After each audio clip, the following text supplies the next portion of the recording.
Chapter 16:26. With the establishment of a cabinet and the appointment of 5 elders, the news quickly spread throughout the streets of Qiqian City. After Yang Qindong listened to some work reports in the city lord's mansion, he left and returned to the palace. Because of Yang Qindong's return to the palace, Yang Lu had some free time and returned to his residence in Qiqian City. The moment he entered the residence, the housekeeper, Yang Ying, welcomed him. "Master, you've had a hard day." It's all right." Yang Lu forced a smile and said darkly, "If there's anything, let's talk in the secret room." Very quickly, Yang Lu sat on a familiar chair in the secret room, drinking tea and listening to Yang Ying's report. "Master, old Yuan has sent a message. He said that we are going to check his accounts. He is very nervous and asked when we will take action. I'm afraid he won't be able to hold on for long." After Yang Lu sat down, Yang Ying told him the news he had just received. Humph. He has the guts to take the money, but doesn't have the guts to face the questioning. He's really a piece of trash. I shouldn't have worked with him, Yang Lu said. Yang Ying also nodded in agreement, but he still continued. "It's just that old Yuan knows too much. He can't get off the ship now. He also said. What did he say?" Yang Lu asked unhappily. "He also said that he has evidence of us. If we don't save him, we'll just die together." Yang Ying thought for a while and gritted his teeth. How dare he? As if someone had stepped on his tail, Yang Lu jumped up all of a sudden. He never thought that there would be a day when he would be threatened. Then send someone to kill him. But if he really has evidence, he must have a backup plan. If he dies, I'm afraid our matter will be exposed. Yang Ying replied worriedly. Yang Lu's originally annoyed expression immediately disappeared. That's right. How could someone like old Yuan not have a backup plan? If he really wanted to have a falling out, the other party would definitely die, and he probably wouldn't be able to escape. After pondering for a moment, Yang Lu sighed and said, "Then let's keep him alive for now. Send someone to tell White Fox to keep this Yuan guy in check. It won't be too late to deal with him after the dust has settled on our side."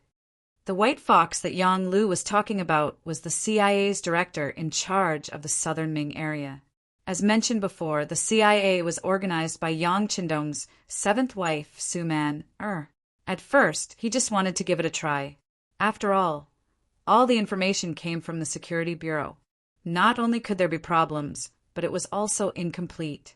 Since ancient times, the way of checks and balances had always been one of the methods that the Huaxia emperors had been most willing to use. As such, the CIA took advantage of the situation to rise. Moreover, because of the creator, Su Maner, the management of the CIA was dominated by women. This was to distinguish them from the Security Bureau and also to fill in the gaps. After all, most of the time, women's hearts were more meticulous, and they would do things more comprehensively. Because of this, Yang Xie's sources of information had always been very accurate.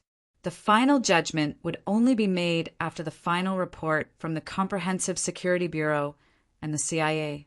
For example, when Yang Lu was sent to Southern Ming to manage the intelligence work of the Security Bureau, he naturally couldn't avoid dealing with White Fox. The ambitious Yang Lu's first thought was to get rid of the White Fox, and it was not difficult to do so. The CIA was only good at gathering information, but in terms of hands-on ability, or in other words, operational strength, they were far from the CIA. But then Yang Lu considered that even if he killed White Fox, the CIA would send more people. Perhaps Black Fox and Flower Fox would be involved as well. In the end, he gave up on the idea of killing White Fox and changed it to temptation. To be more specific, it was temptation. Yang Lu used himself as bait and put on a posture of pursuing White Fox. It didn't take long for him to successfully turn her into one of his own. Who was Yang Lu? He was one of the 5 servants around Yang Qindong. His hidden power was so great that few people in Yangxia could compare. It wasn't an exaggeration to say that as long as these family retainers didn't commit a crime of rebellion, even if they made a mistake, their lives wouldn't be in danger. This was because the other family retainers wouldn't watch their good brothers get killed. In other words, Yonglu was a big tree. Once you relied on him, it was equivalent to having no worries for the rest of your life. White Fox was a woman, and she would grow old. Now she was in a high position, but one day she would retire because of age. There had to be a place for her to go. Yonglu was undoubtedly the best backer and candidate in her eyes, and the two could be said to hit it off. After sleeping with White Fox, Yonglu revealed his ambition little by little. At first, it scared White Fox, but she was already on the boat, and now she couldn't get off. Moreover, God knew if Yonglu would be in trouble if she exposed the matter. But one thing was for sure, and that was that she would definitely be in trouble. She couldn't compare to Yonglu's brothers who had gone through life and death to plead for him. In the end, White Fox also became one of Yonglu's subordinates. After the Security Bureau and the CIA were under his control, Yonglu didn't have any scruples when doing things in southern Ming. Soon he colluded with the local tycoon Yuan Qian, who was the old Yuan they just mentioned, and started a smuggling business. The goods produced by Yang Xie every year were extremely popular. Many merchants hated that they received too little, or else they would have earned more. Yuan Qian was one of them. Among the merchants, Yuan Qian wasn't the most powerful, but he was sufficiently obedient. He became Yonglu's spokesperson. With Yonglu's name, it was naturally not a problem for him to obtain more goods from Crimson City. As such, the Yuan clan stood out from the crowd of merchants, and he would only receive 10% of the profits. The remaining 90% would go to Yonglu. Again, Yonglu's plan was huge. He needed a lot of money, and he needed to bribe a lot of people to do things for him. Slowly, he took away 5% of Yuan Qian's profits, leaving him with only 5% of the profits. Logically speaking, this wasn't a small amount. However, the problem was that everyone knew that Yuan Qian had connections, and many poor relatives came knocking on his door. In order to not lose face in front of others, Yuan Qian could only puff himself up at his own cost. Slowly, many officials in southern Ming had their eyes on him, and the amount they wanted was not a small amount. Yuan Qian finally couldn't take it anymore. Thinking of the things he had done for Yonglu, he demanded an exorbitant price. Not only did he want back the 5% that was taken away from him, he also wanted an additional 10%, which was a total of 20% of the profits. How could Yonglu agree to this? The conflict between the two sides started to appear, and this was what Yang Ying reported. Yonglu was quite relieved to leave the matter to White Fox. Not only did this woman have good looks, but she was also very capable. Otherwise, she wouldn't have become the director of the CIA in southern Ming. He was just a small merchant, and he was confident that he could control him. Yonglu also knew that there was a problem, and he couldn't avoid it forever, so he had to hurry up. He couldn't help but look at Yang Ying and said, "Go to Fourth Master Yang Ying's place and tell him this." Yonglu returned to Crimson City and started to get busy. Establishing the cabinet was just one of the countless things he had to do. Next, he went to the People's Hero Monument and brought the 5 cabinet members to pay their respects. This was also the first time the 5 cabinet members made a public appearance, and it was to tell everyone that the cabinet was important and had great power. Next, Yang Qindong started to patrol the factories one by one.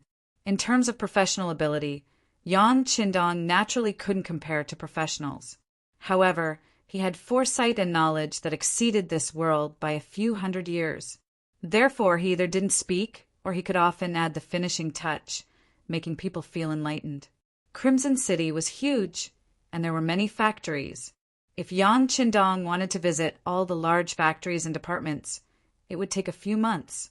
During this time, the negotiations between Yang Xie and Southern Ming finally came to a conclusion.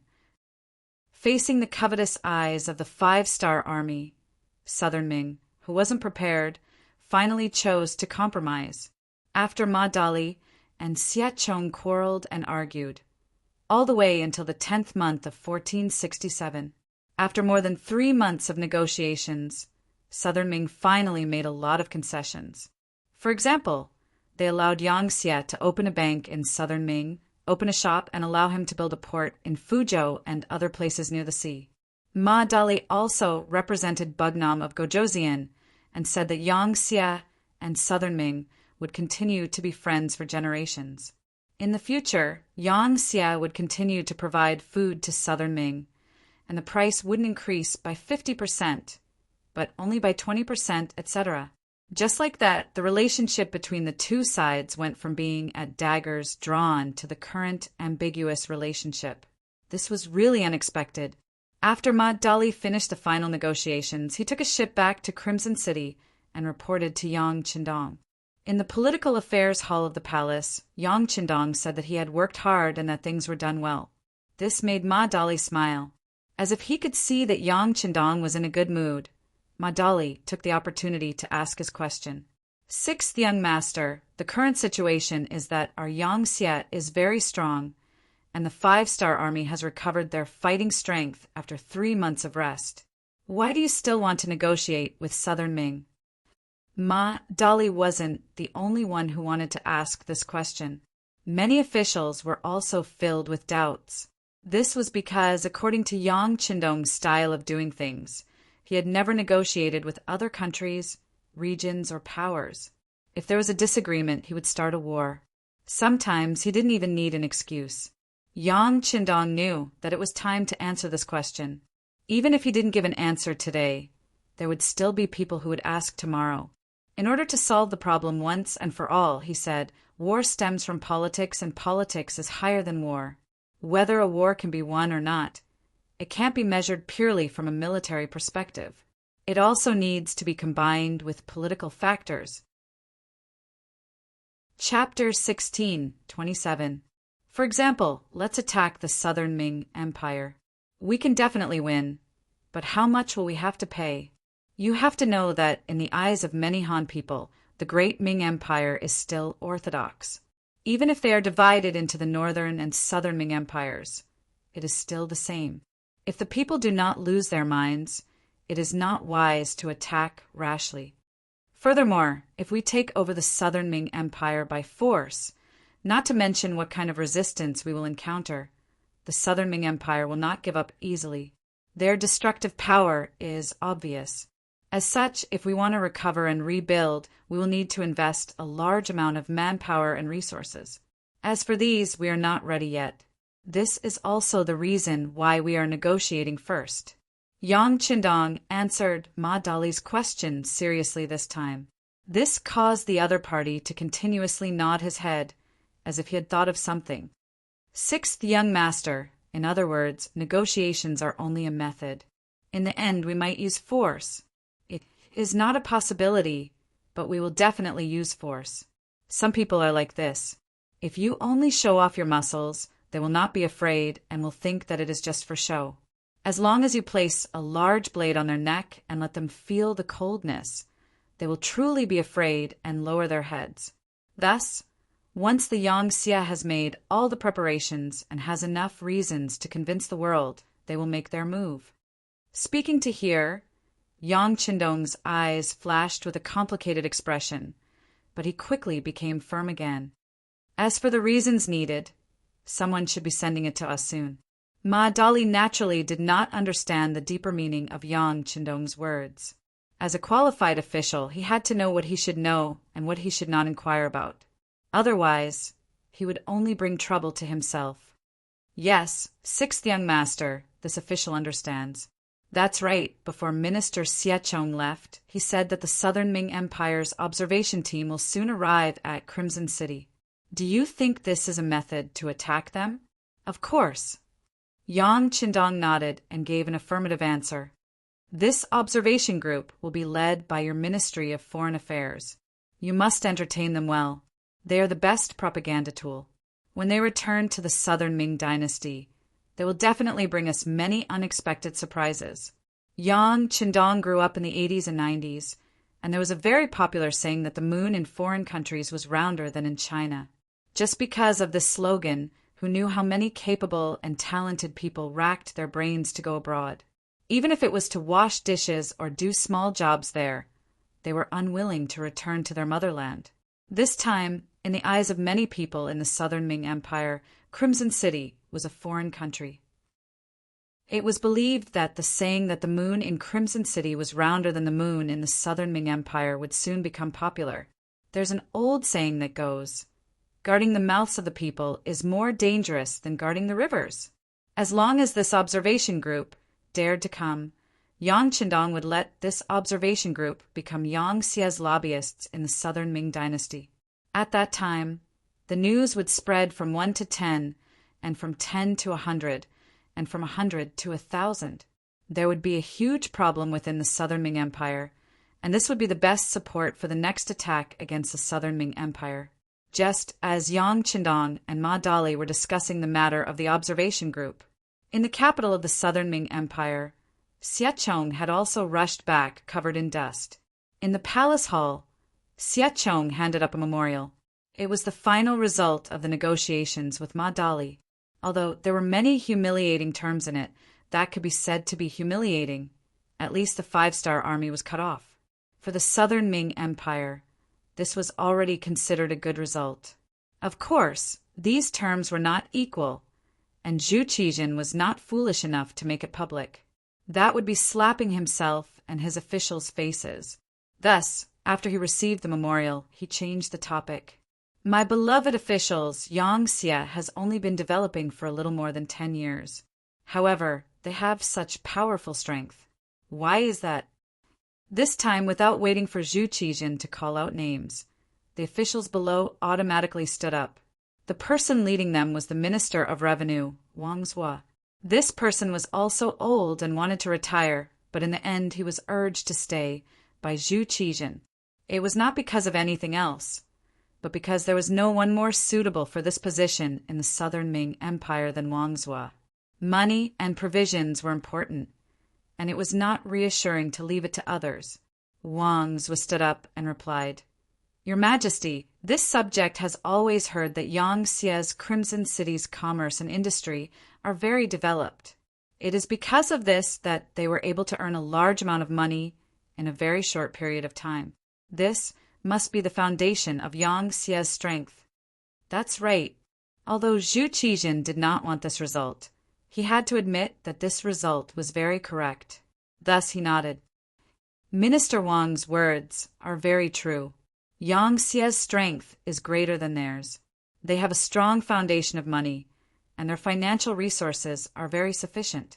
This is the reason why they were able to establish such a powerful army. Here comes the problem. What they can do, we can do as well. This time, Minister Xie put in a lot of effort to help us get an observation team. This emperor thinks that we should all go to Crimson City and take a look. We can learn from the enemy and subdue them. Zhu Qijin credited the matter of the observation group to Xie Chong. In fact, it was Yang Qindong who suggested it. This was the emperor's power play. If it was Yang Qindong who invited everyone, they would only be grateful to Yang Qindong. But if Zhu Qijin said that he fought for it, then everyone would be grateful to him. As soon as he said this, the officials below began to discuss. The officials in this era did not have many exciting lives. If they did, they would just gather together to watch singing and dancing and drink wine. As for climbing mountains and swimming, only those officials who were not successful could do that. Just like today's officials in the main hall, which one of them did not prepare for court at the 5th watch and enter court at the 6th watch. They woke up so early every day, and some of them did not even have enough time to sleep, yet they still wanted to go and take a look. It was beautiful. But now, there was such an opportunity to go out and take a look.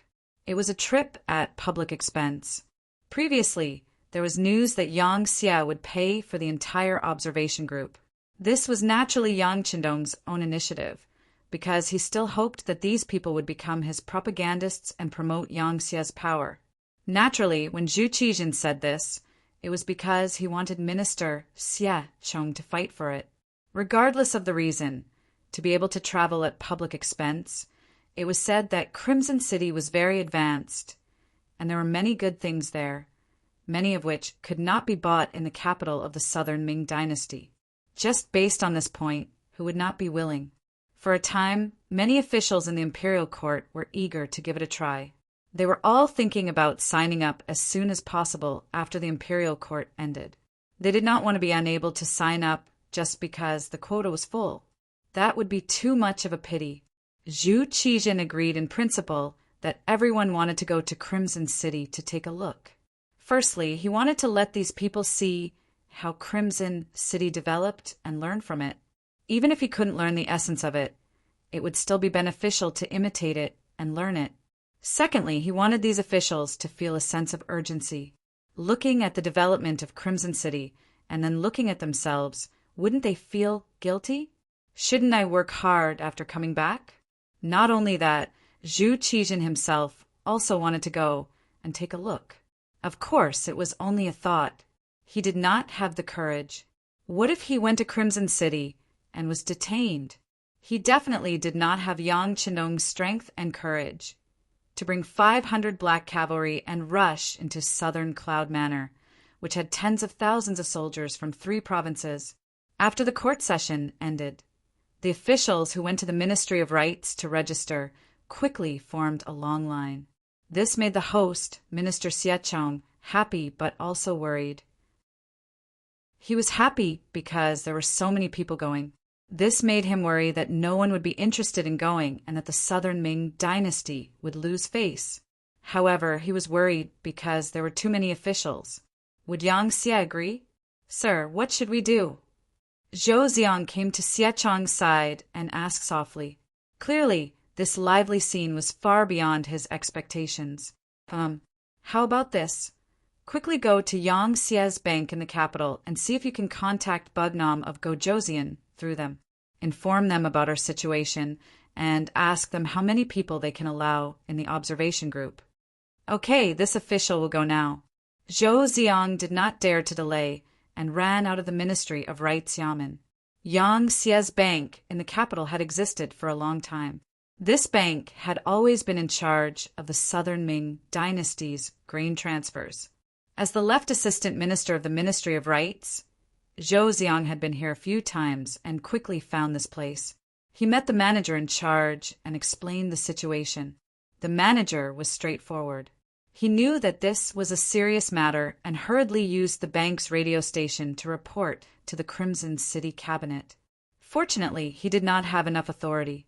Otherwise, he would have directly reported to Bugnam of Gojoseon Palace. Originally, Zhou Xiang thought that it would take a long time to get the news. Unexpectedly, in less than an hour, the manager came out and gave Zhou Xiang 4 big words. There is no limit. When Yang Chendong knew that there were many officials in the Southern Ming dynasty, he was overjoyed. Why would he limit the number of people? If all the Southern Ming dynasty officials came to Crimson City, he could even force them to stay. This way, the Southern Ming dynasty would become an empty shell. There would be no need to fight any wars. Of course, this was just a thought. Ingzong Zhu Qijin would not be so naive. After knowing that there was no limit, Zhou Xiang happily turned and ran. When he returned to the Ministry of Rights Yamen and reported the matter to Minister Xiechong, he was overjoyed. This was because when Zhou Xiang was away, who knew how many people used their connections to find him and asked for a spot in the observation group. However, he did not know what Bugnam of Gojoseon's bottom line was. However, if he did not agree, he would easily offend people. How could he stand in the imperial court? Chapter 1628.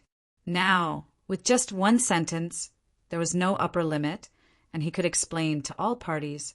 He immediately said to Zhou Xiang and the officials of the Ministry of Rights, "Everyone spread the news, ha ha ha." Okay, the officials of the Ministry of Rights replied happily.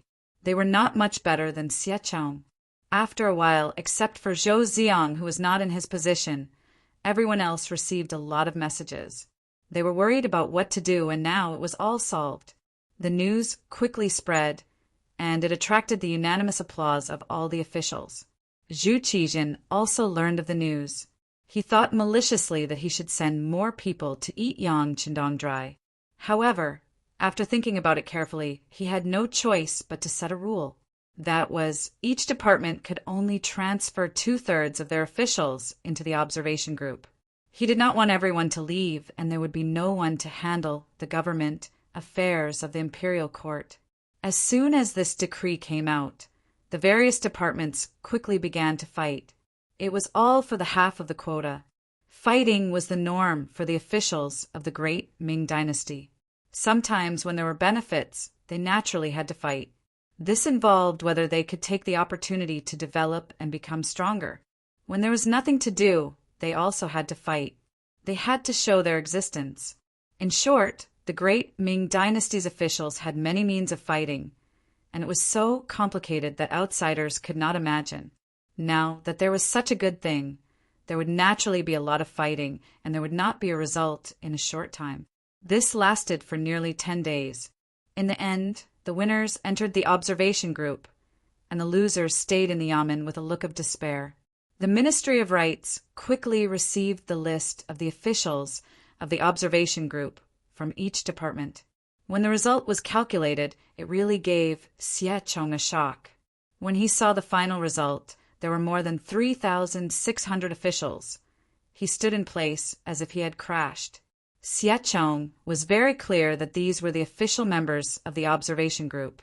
According to the result of his negotiation with Ma Dali, each official could bring 3 family members. The usual arrangement was 1 wife and 1 son and 1 daughter.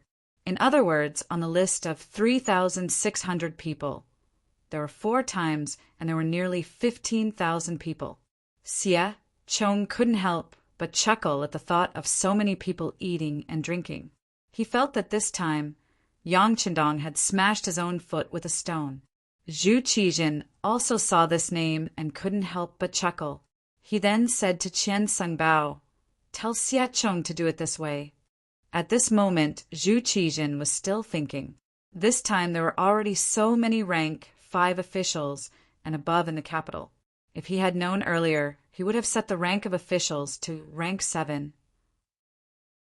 That way, the number of officials would at least double. This would put a lot of pressure on Yang Xie's finances, but it was just a thought. For officials with too low a rank, even if they went to Crimson City with their ability, the things they could learn would be limited. Besides, 15,000 people was already a lot.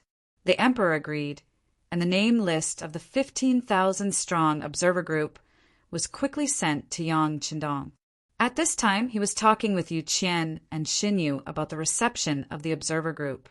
When he saw the final number of people, Yu Qian's face couldn't help but darken. Yu Qian was famous for being upright. Seeing the number of people in the observer group, he began to feel some heartache about the financial expenses. Even Shen Yu's face was ugly and a little red. He was embarrassed for the southern Ming officials. Did they take advantage of the situation? Did they have any shame? On the other hand, Yang Qindong didn't have the slightest displeasure. On the contrary, he was very happy as he muttered to himself, "And 15,000 people isn't a lot. I don't know what kind of influence it will have by borrowing their mouths." "King, what did you say?" Yu Qian and Xin Yu didn't hear clearly and asked curiously. "Oh, nothing." This king said that they are all children of the great Han dynasty. We have to properly receive them. As the host, we can't be stingy. Pavilion elders, you can first estimate how much silver is needed to entertain the guests. Yang Qindong waved his hand and asked indifferently. Yu Qian and Xin Yu, who had done some work in advance, had prepared 500,000 taels for this matter. This was already not a small amount. However, they didn't expect the number of people in the observer group to be so large. Just the transport ships sent out were more than 10. After all, they had to leave enough space. They couldn't make it crowded after inviting people. Wouldn't that be contrary to their original intention? That 2 million taels? Xin Yu first glanced at Yu Qian, then carefully probed with a question. However, when he saw Yang Qindong frown, he quickly changed his words. 1,500,000 taels is also fine. If it's any less, I'm afraid we won't be able to reach our initial goal. No, it's not that the difference is too big, but it's too little. Since it was us who took the initiative to invite them over, since we had the intention of letting them advertise our 5-star army, how could we be too petty? How about this? We'll give you 5 million taels as the basic cost. If it's not enough, we'll add more. In addition, we'll give you 370,000 yang coins to ensure that every official will receive 100 yang coins to buy the items they want. The yang dollar was the highest currency in the yang system. There was no other currency that could compare to it. In principle, yang xie coins weren't allowed to be exchanged. There was only one way to obtain them, and that was to receive a certain amount of money from the yang xie officials. Furthermore, those who had made great contributions to yang xie would receive additional rewards.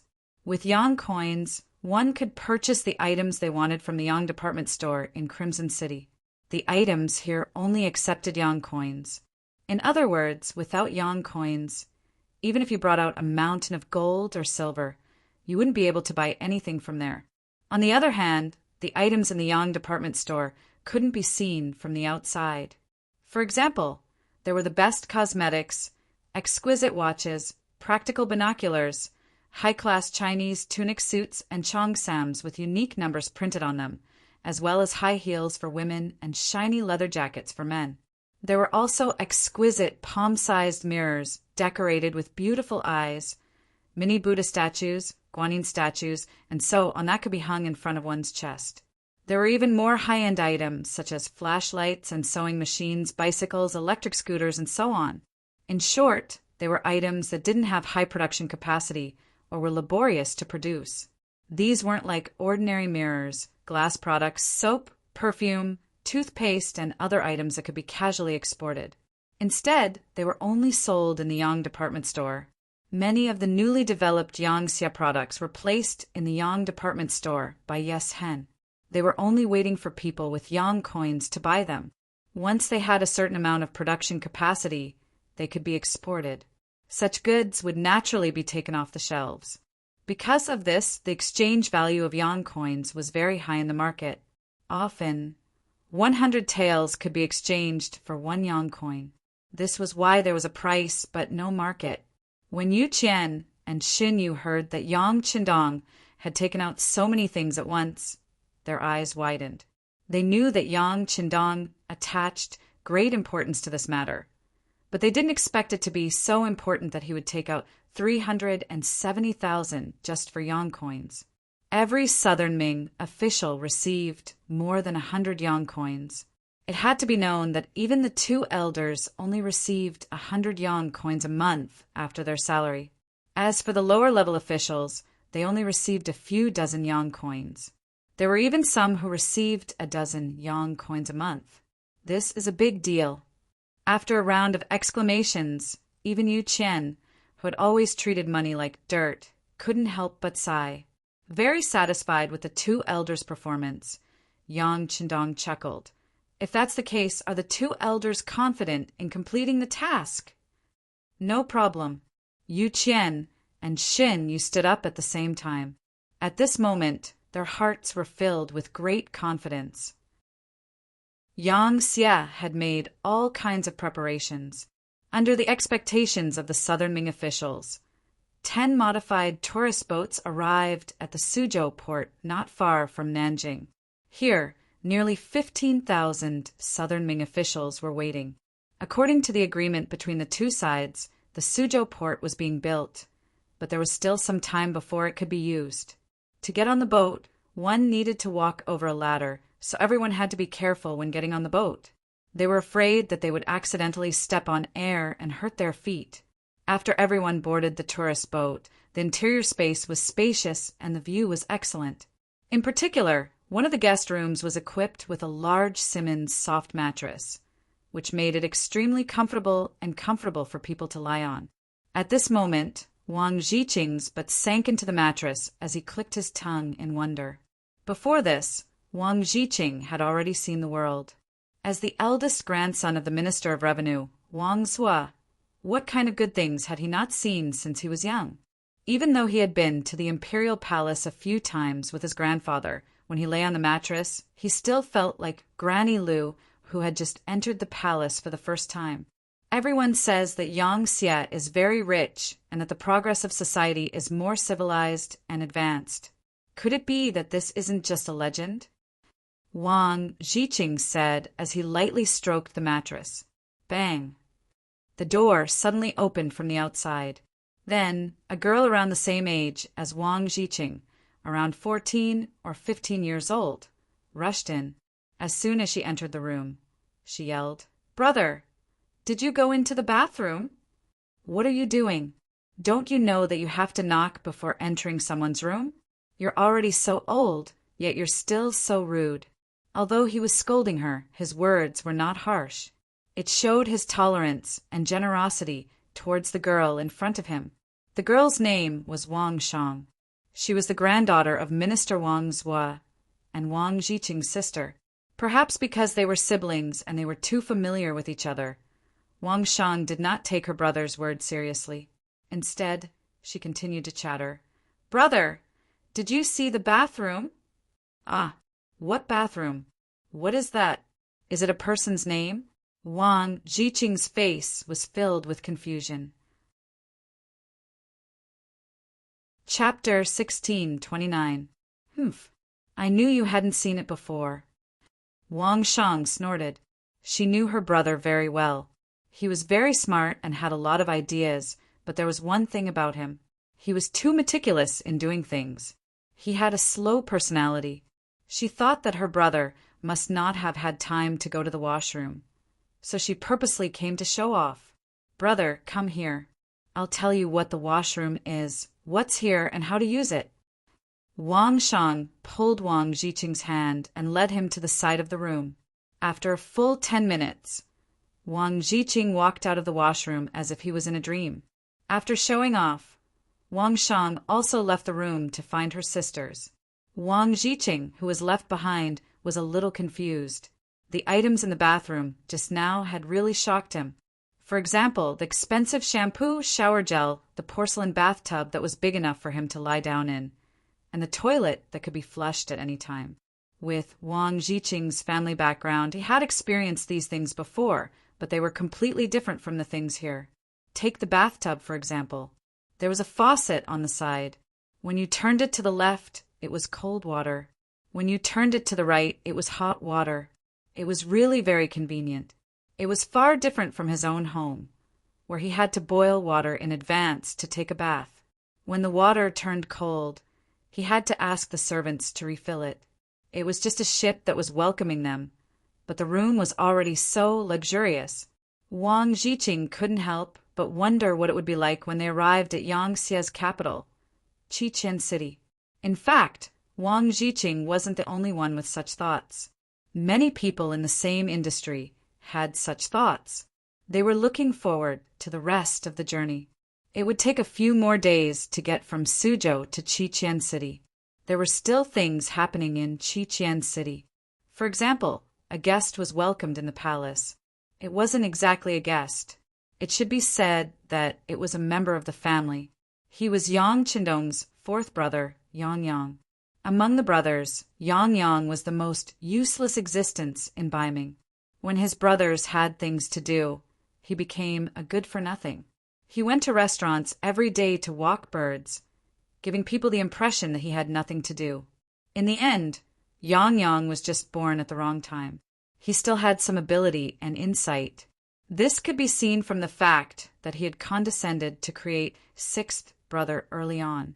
Sure enough, after deciding to follow Yang Qindong, Yang Yang's life changed. She held great power and became Yangxia's spokesperson in the southern Ming dynasty. Not only did she receive the respect of countless people, she could get whatever she wanted with just a stretch of her hand. She truly lived the life of a deity. If he hadn't been assassinated by a ninja, he would still be in the southern Ming Empire and wouldn't be willing to return to Kaisen City. This was not to say that Yang Yang did not like Qiqian City. In terms of facilities, Qiqian City was much better than the capital of the southern Ming dynasty.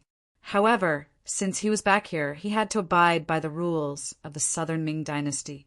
For Yang Yang, who was used to freedom, it was more comfortable in the southern Ming dynasty. He could do whatever he wanted. It had been a while since Yang Qindong returned to Kukian City. During this time, the two brothers had met, but time was too tight and they only exchanged a few words. Now that Yang Qindong had done all the important things he should have done, he slowly became free. This fourth brother came to visit again, and this family banquet was held. Since it was a family banquet, there naturally wouldn't be any idle people. Even the few servants of the Yang family didn't come. The only ones sitting at the table were Yang Qindong, Hu Yan, and Yang Yang. Hu Yan was the princess consort. When Yang Qindong wasn't in Kukian City, her status had always been high. Letting her sit with him expressed Yang Qindong's respect for his fourth brother. If there was no wife accompanying him, it would be a brotherly banquet. Haha, your sister-in-law didn't come. Otherwise, you two would be able to talk. Yang Yang looked at Hu Yan and chuckled. Then fourth brother can send someone to bring sister-in-law over when you have time, Hu Yan replied with a smile. All right, I'll send someone to do that. Haha, Yang Yang heartily laughed. Then he looked at Yang Qindong. He took the initiative to raise his wine glass and said with a sigh, Sixth brother, although I am your elder brother, I am convinced by what you have done. Come, let me toast you. Haha, fourth brother, please. Yang Qindong laughed heartily and toasted his brother. Although one was his fourth brother and the other was his sixth brother, the disparity in status made Yang Yang no longer dare to act like an elder brother. Over the years, Yang Qindong had proven his ability with facts. Not only did Yang Yang feel pressured when he saw Yang Qindong, he even felt restrained sometimes. Even big brother Yang Gong, second brother Yang Rang, third brother Yang Shi, and fifth brother Yang Guifeng, who were far away in the capital of northern Ming, felt the same way. Once they saw the current Yang Qindong, they would also feel the pressure increase.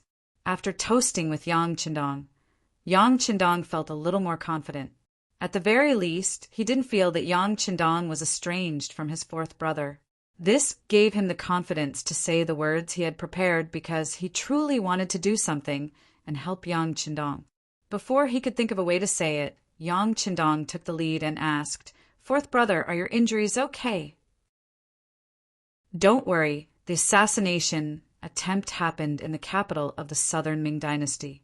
They must express their sincerity and compensate you personally. Because of an assassination attempt, the southern Ming dynasty had to compensate him. Only Yang Qindong had the confidence to say these words.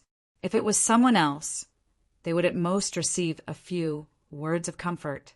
As for others, it was better not to think about it. It was just a daydream. Haha. Yang Yang used this as an opening and laughed. Then he patted his chest and said, Fourth brother, my body is very good. Sixth brother doesn't need to worry. As for compensation, you can decide. I have saved some money over the years, so I don't really care. But speaking of this matter, the southern Ming dynasty has contacted me in private. Oh, they contacted you in private? As if it was the first time he heard about this matter, Yang Qindong picked up a piece of cauliflower and put it in his mouth. Yang Qindong had already trained himself to not show his emotions on his face. Sometimes he would smile, but no one knew what he was thinking in his heart. Yes, they contacted me. Yang Yang didn't look at Yang Qindong's expression. Instead, he said, the person who contacted me has a big background. Big background? Then it must be a big shot. Let me guess. Yang Qindong's lips curled slightly. Some fragments of his mind couldn't help but faintly connect. Seeing that Yang Qindong wanted to guess, Yang Yang also became interested. Okay, then sixth brother can guess. Yang Qindong didn't let Yang Yang wait for long before he spat out 3 words.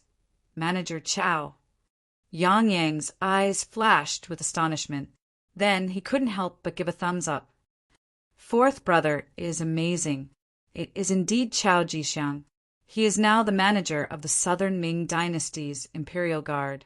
Following that, Yang Yang spilled everything he knew, as well as what Chow Jixiang's men had told him. As for this Chow Jixiang, although he has a high position and power in the southern Ming dynasty, that is only on the surface. Right now, he is not too favored by the Ming sect. Moreover, there is an additional Qian Sunbao above him. This person has gotten together with another head eunuch, Kaizhong, and is constantly squeezing his living space. As a result, Chao Jixiang is currently in a difficult situation. Thus, he used the assassination to contact me. On the surface, it seems like he is apologizing, but in reality, he is intending to rely on me and change his allegiance. Fourth brother, I can feel it. Originally, I did not want to pay attention to them, but now, I feel that it is an opportunity. I think that this is a trap. Yang Qindong really wanted to say this, but he didn't. Because he needed people to enter his trap, he could only pretend that he didn't know anything. However, no one knew better than him what kind of person Chao Jixiang was in history and how much trust he had received from the Ming sect's Zhu Qijin. Speaking of Zhu Qijin, he trusted the people around him, especially the eunuchs, who seemed to have no bottom line. In history, even though he was tricked by Wang Zhen and lost the Tumu castle, after the Ming sect's restoration, he issued an edict to clear Wang Zhen's name and used incense to summon spirits. In the capital, he built a Jingzhong shrine in the northern courtyard of the Wisdom Temple to worship spirits. Chao Jixiang had once been under Wang Zhen's tutelage.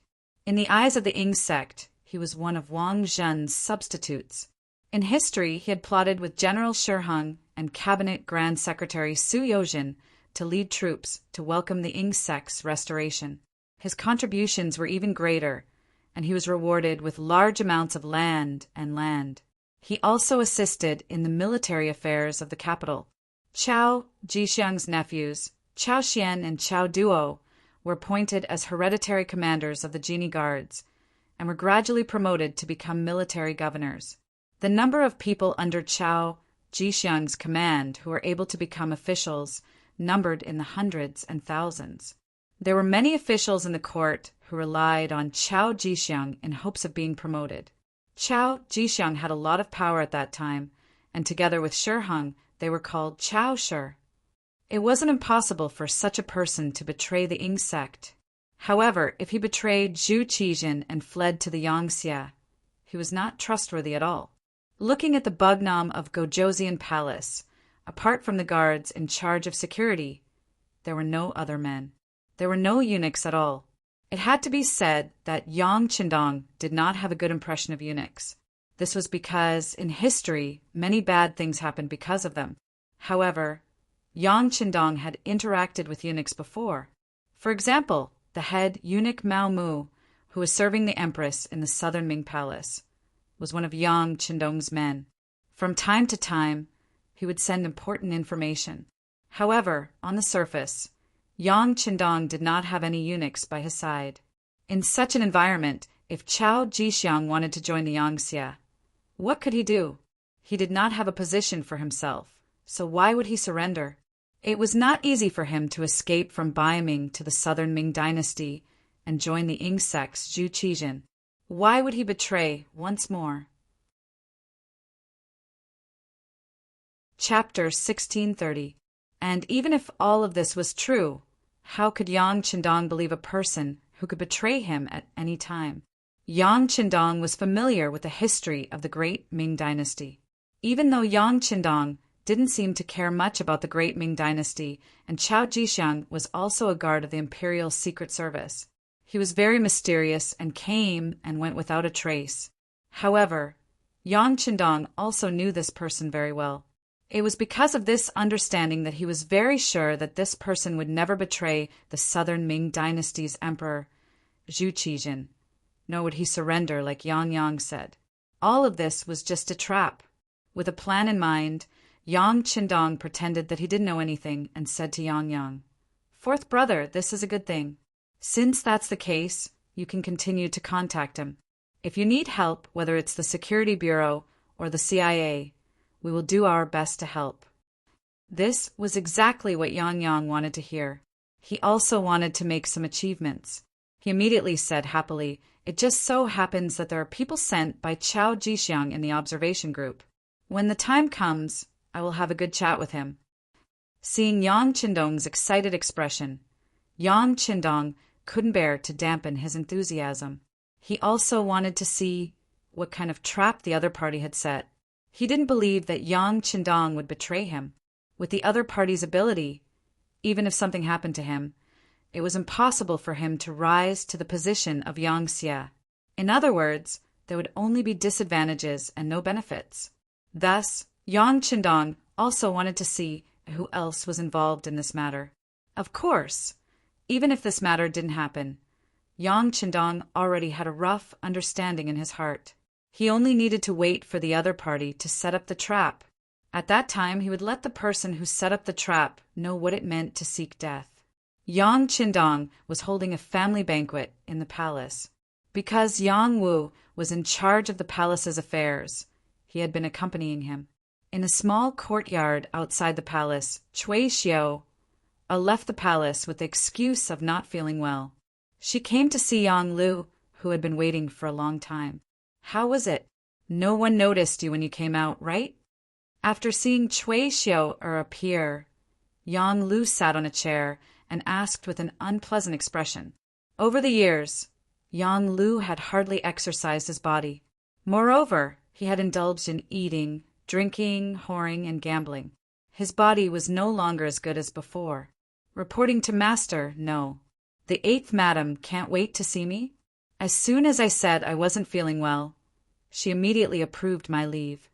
Cui Xiao put away the arrogant attitude she had in the palace. At this moment, she was as docile as an obedient lamb. It couldn't be helped.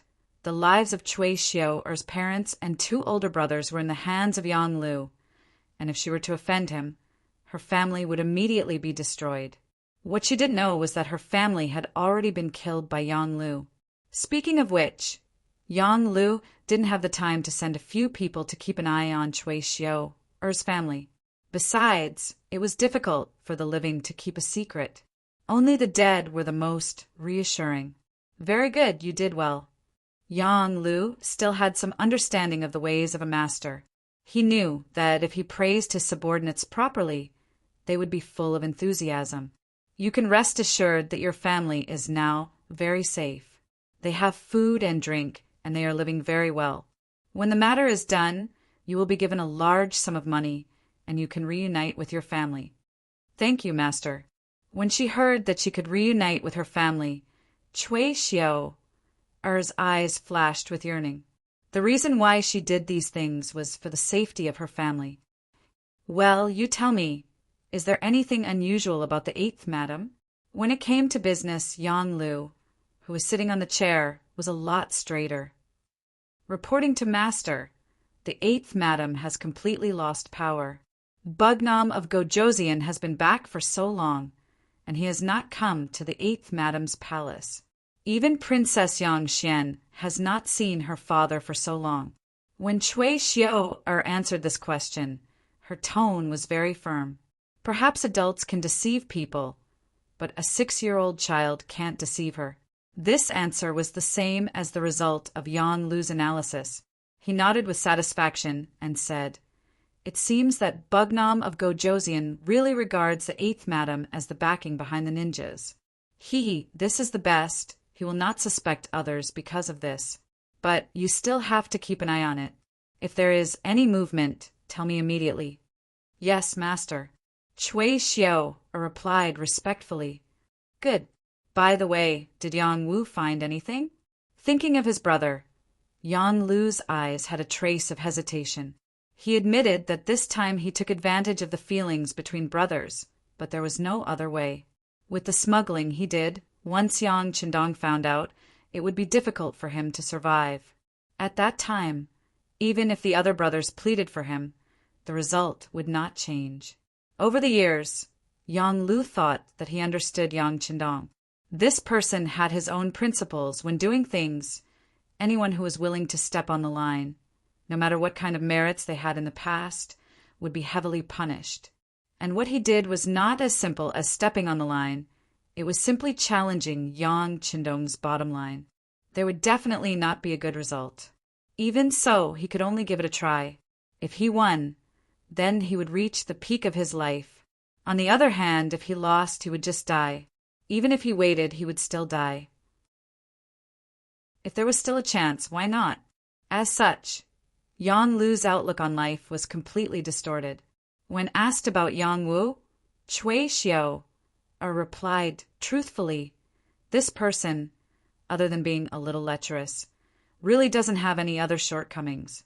After observing for a while, I found that Yang Wu is not a greedy person. He never accepts gifts, and basically there is no abuse of power, so it is really difficult to threaten him." Yes, it is very difficult. Yang Lu couldn't help but sigh after listening. He had thought of dragging Yang Wu down more than once. It must be said that this person's position in Crimson City was too stable, and his influence was great. If he had his help, many things would be much smoother, and he wouldn't have to be so careful today.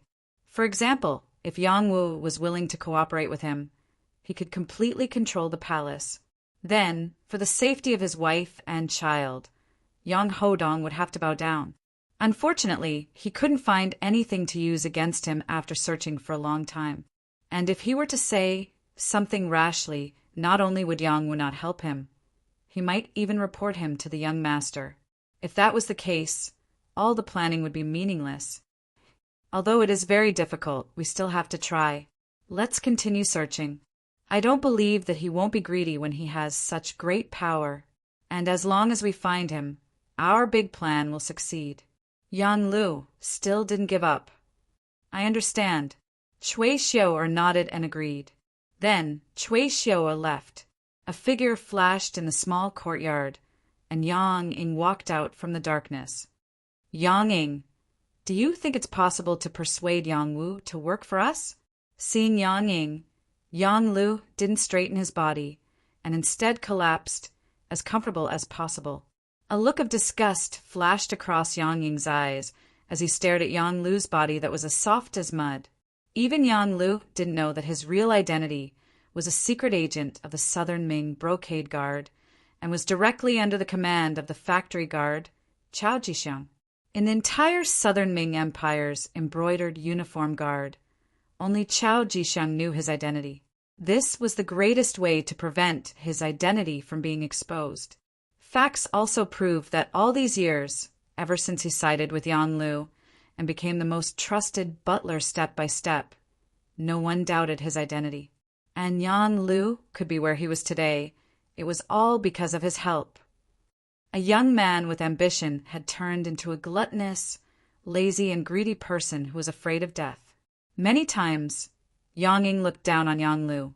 This was because if the two of them were in different positions, he would never betray his master.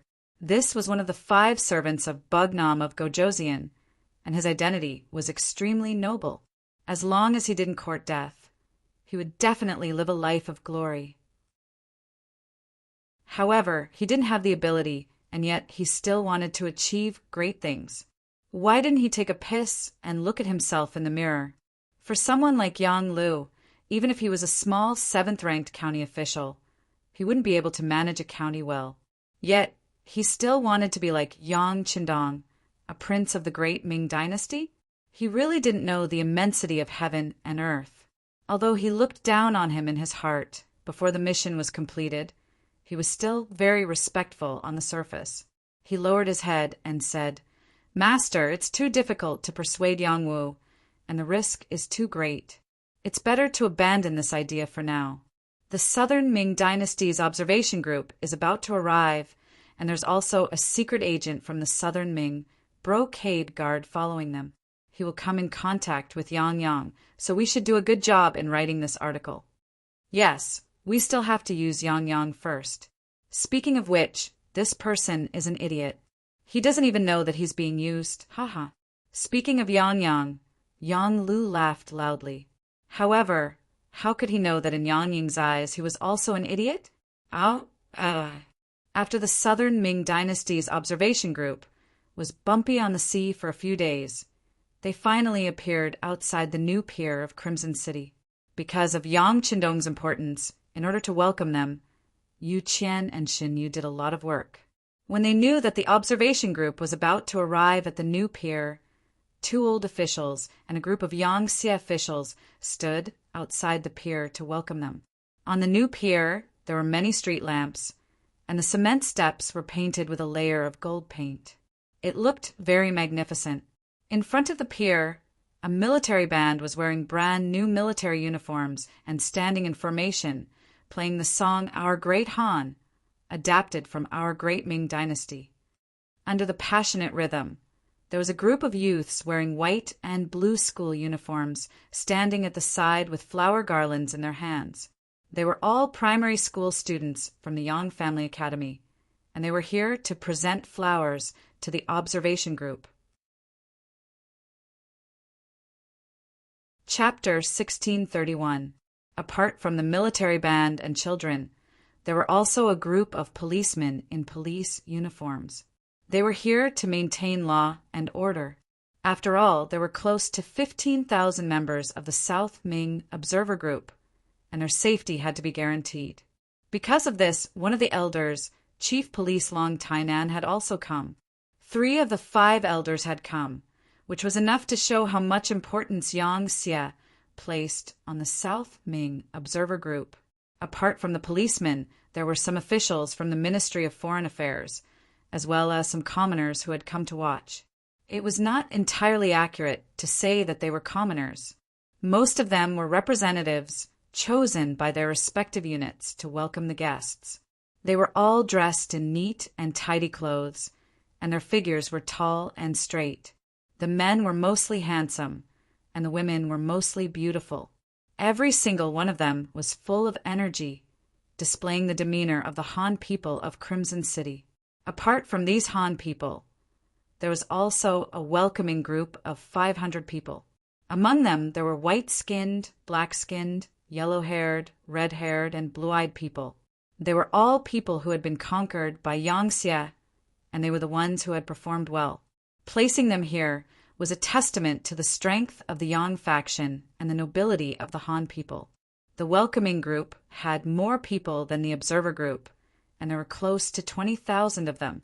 But even so, the plaza in front of Crimson City's new pier still didn't seem crowded. Just last year, the docks had undergone another expansion, not to mention that there were only 30 to 40,000 people. Even if there were 100,000 people here, it would not be a problem. Everything on the pier had been seen clearly by the observer group. Seeing this scene, as a member of the observer group, they were naturally filled with pride. After all, no matter who went to a foreign place, they would want to be welcomed and not rolled their eyes. However, there were some people, mainly the South Ming officials, who maintained a smile on their faces, but their hearts were beating like drums. Why were the people welcoming them so energetic? Could these people really be ordinary people and not the nobles and gentry in the city? Thinking about the state of the South Ming people, they were not starving. Although they wouldn't starve to death, most of them were emaciated and their eyes were lifeless. They were like walking corpses. How could they be as energetic as the people who greeted them? Could it be a disguise? At this moment, there were clearly many people who had such thoughts. The officials all decided to wait until they entered Crimson City to take a good look.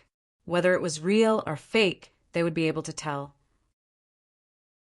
The ship finally reached the shore, and the people who walked out from the first ship were the Southern Ming Empire's Minister of Personnel, Qin Sun, and the Minister of Revenue, Wang Zhuo. The fact that they were able to join the observer group was their own idea, as well as the idea of the Southern Ming Emperor, Zhu Qizhen. One of them was in charge of the officials, while the other was in charge of the country's finances. This time, they came with the attitude of learning.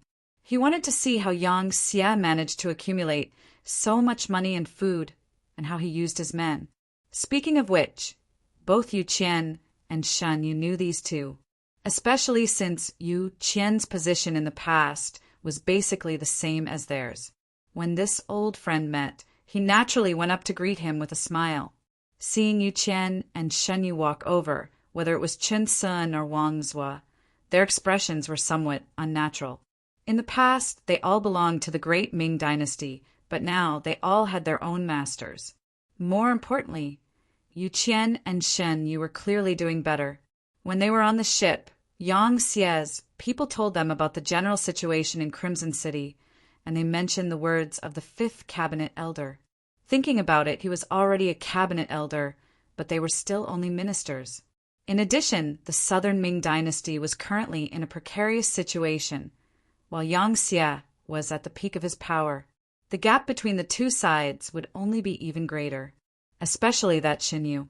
In the past, he was simply a nobody in their eyes, a low-ranking official. But now, he had become one of the Yangtze's cabinet elders, and he held the power of life and death in his hands. If one studied the huge territory of Yangtze, they would know that their real power was even greater than the king of a small country. Comparing oneself to others was indeed infuriating. Welcome, welcome.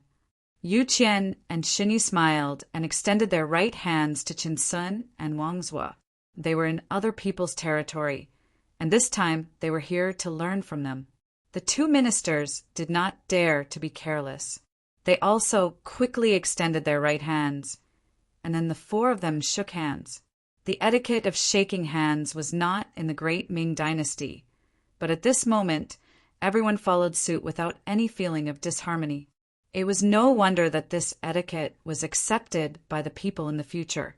After Ah Sun and Wang Zhuo, the Minister of Rights Xie Chong, the Minister of Justice Xiao Chua, the Minister of Works Wei Luo, the Minister of War Kuan Yi, and the Imperial Censor Shang Lu all came down from the other ships.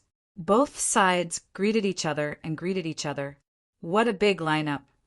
After the Minister of War Kuan Yi got down from the ship, his expression was somewhat ugly. In his view, this was clearly Yangtze's show of strength. Bringing so many people, if this was not a show of force, what was it? Kuan Yi was a veteran, and because he was in charge of the Ministry of War, his temper was naturally worse than the average person's. Now that the southern Ming dynasty was about to clash with Yangtze, one could imagine how much pressure he was under.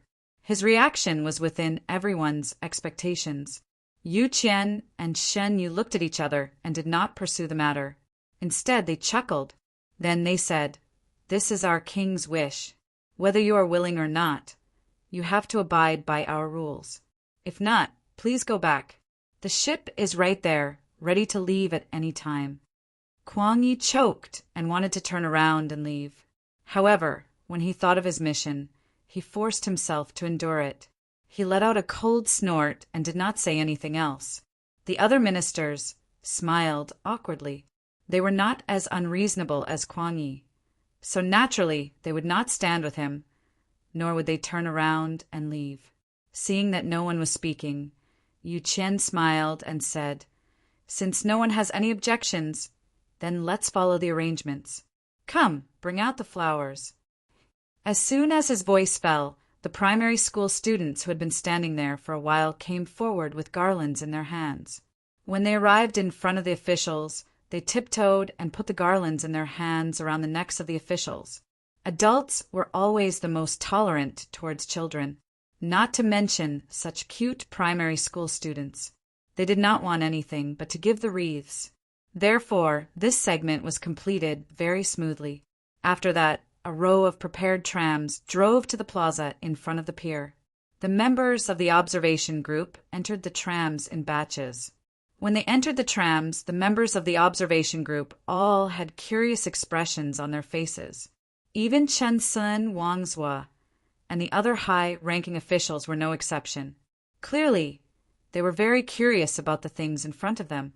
Rows of clean seats were placed in front of them. When they sat down, they felt the softness of the sponge. Then a clear glass appeared in front of them, allowing them to see everything from the inside out. When the members of the observation group entered the trams one by one, the first tram started and slowly drove out of the plaza, heading straight to Qiqian City. At this moment, screams of surprise rose and fell one after another. Whether it was the people sitting in the first tram or the people in the other trams, when they saw that the trams that were not pulled by horses or pushed by people began to slowly move on the main road, they all screamed in surprise. People always had a fear of the unknown, especially when the appearance of an object exceeded people's imagination. The feeling of fear would be even more intense. The members of the observation group screamed in surprise. No matter what rank the officials were, they all screamed inaudibly at this moment. They might be excited, surprised, or afraid from the bottom of their hearts. Fortunately, in each tram, in addition to the necessary driver, there was also a young and beautiful female soldier in Yangxia. She wore a military uniform and looked valiant and formidable. Their voices sounded in a timely manner and began to explain the principles of the trams, explaining why the trams could move on their own. Although no one could really understand the principles that these female soldiers explained, at least everyone knew that this was not the result of magic. Everything was the result of scientific progress. Finally, some of the commotion was suppressed, and the members began to curiously observe the things inside and outside the trams. Wang, Zhu's family of 4, was also in a tram that was starting to move. The tram moved slowly on the main road, and as it got closer to Qiqian City, the number of tall buildings in the surroundings began to increase. What a beautiful city! It's even more beautiful than our capital. It's clean and the air is so good. Sitting in the row behind them, granddaughter Wang Shang said excitedly, "That's right, it's really beautiful here." His wife, Wang Songshi, also sighed on the side. Her eyes were constantly changing with the surrounding scenery. The eldest grandson, Wang Zhiqing, who had always been calm, also pointed outside and shouted inaudibly, "Look, what's that?" It's so fast, one person can fly away. Needless to say, Wang Zhiqing must have seen the bicycle on the bicycle path beside the tram. Although things like this were not widespread in the entire Qiqian city, at least some people could already afford it. Therefore, there was now an army of bicycles on the main road. This thing can even pull a person. That's amazing. Big brother, buy one too and pull me along, okay? Wang Shang was clearly shocked. Then her face filled with joy as she pulled Wang Zhiqing's arm with a pleading look. All right, if we can buy it, we will definitely buy one. Wang Zhiqing also made a solemn vow. Chapter 1632. Big Brother is the best. After receiving his promise, Wang Shang's beautiful eyes turned into crescent moons as she smiled. When Minister Wang Zhu heard all of this, his heart was filled with complex emotions. He had only just entered Crimson City, but it had already brought him too many surprises and unknowns. At this moment, he didn't know if this was a good or bad thing. But after seeing his grandson and granddaughter's performance, he had a faint feeling that Crimson City was too powerful and too rich. It was precisely because of this wealth and power that he had an indescribable curiosity and attraction to young people. He really didn't know if this curiosity was a good thing or a bad thing. However, he couldn't stop this at all. In fact, it wasn't just Wang Zhu who had such thoughts. Many of the Southern Ming officials in the observation group also had the same attitude. Among them, the shallow ones only saw the shock brought by the things in front of them, while the far-sighted ones saw the changes in the people around them and began to think deeply. Minister of War Kuang Yi was also sitting in a carriage. What was different was that the people around him weren't family members, but rather 3 young generals in the Southern Ming army. One of them was a chiliarch, while the other 2 were centurions. From this point alone, it could be seen that Kuang Yi was definitely a good official who wholeheartedly served the court. Previously, Kuang Yi had a lot of dealings with Yang Qindong, and he had always fully supported Yang Qindong. That was because at that time, Yang Xia hadn't said anything. Yang Qindong's actions were also to help the Southern Ming people quell the uprising. It was precisely because of this opportunity that Yang Qindong walked out of Baiming, defeated the Southern Ming, and openly went to Crimson City to obtain everything he had now. However, no matter how powerful Yang Xia was, in Kuang Yi's eyes, Yang Qindong was still a subject of the Great Ming. Whenever the Great Ming needed him, he should be called upon. However, all of this was just a matter of course. Why should everything he worked so hard for be unconditionally handed over to the court? If the imperial court was a court that truly cared about the people, perhaps Yang Qindong would really consider it. However, the current southern Ming dynasty was filled with officials who were greedy and greedy. In the eyes of most people, there was only a small plot of land in front of them. How many people truly cared about the livelihood of the common people? Moreover, history has already told us that the Han people studied the path of the Golden Mean. In history, other than the Han dynasty, there were very few examples of expansion. In the few wars with foreign countries, they only won and then returned. There was no thought of going out at all. In this way, it would be fine if they didn't encounter a powerful enemy, but if they did, what would happen to the common people? In later generations, there was often a saying that the first class was a foreigner, the second class was a government official, the third class was a minor citizen, and the fourth class was a Han. At that time, Yang Qindong was weak and could only watch. But now that he had this kind of ability, he had to make changes. He had to conquer more territory for the Han people, and let the Han people become the people at the top of the pyramid in this world. Kwang Yi naturally didn't know what Yang Qindong was thinking. Even if he knew, he probably wouldn't agree. This wasn't surprising. In the eyes of most of the great Ming officials, other than the Ming dynasty, the rest of the world was uncivilized. What was the use of occupying uncivilized people? Moreover, it would waste a lot of money. Kwang Yi couldn't imagine that war was also the best way to plunder money.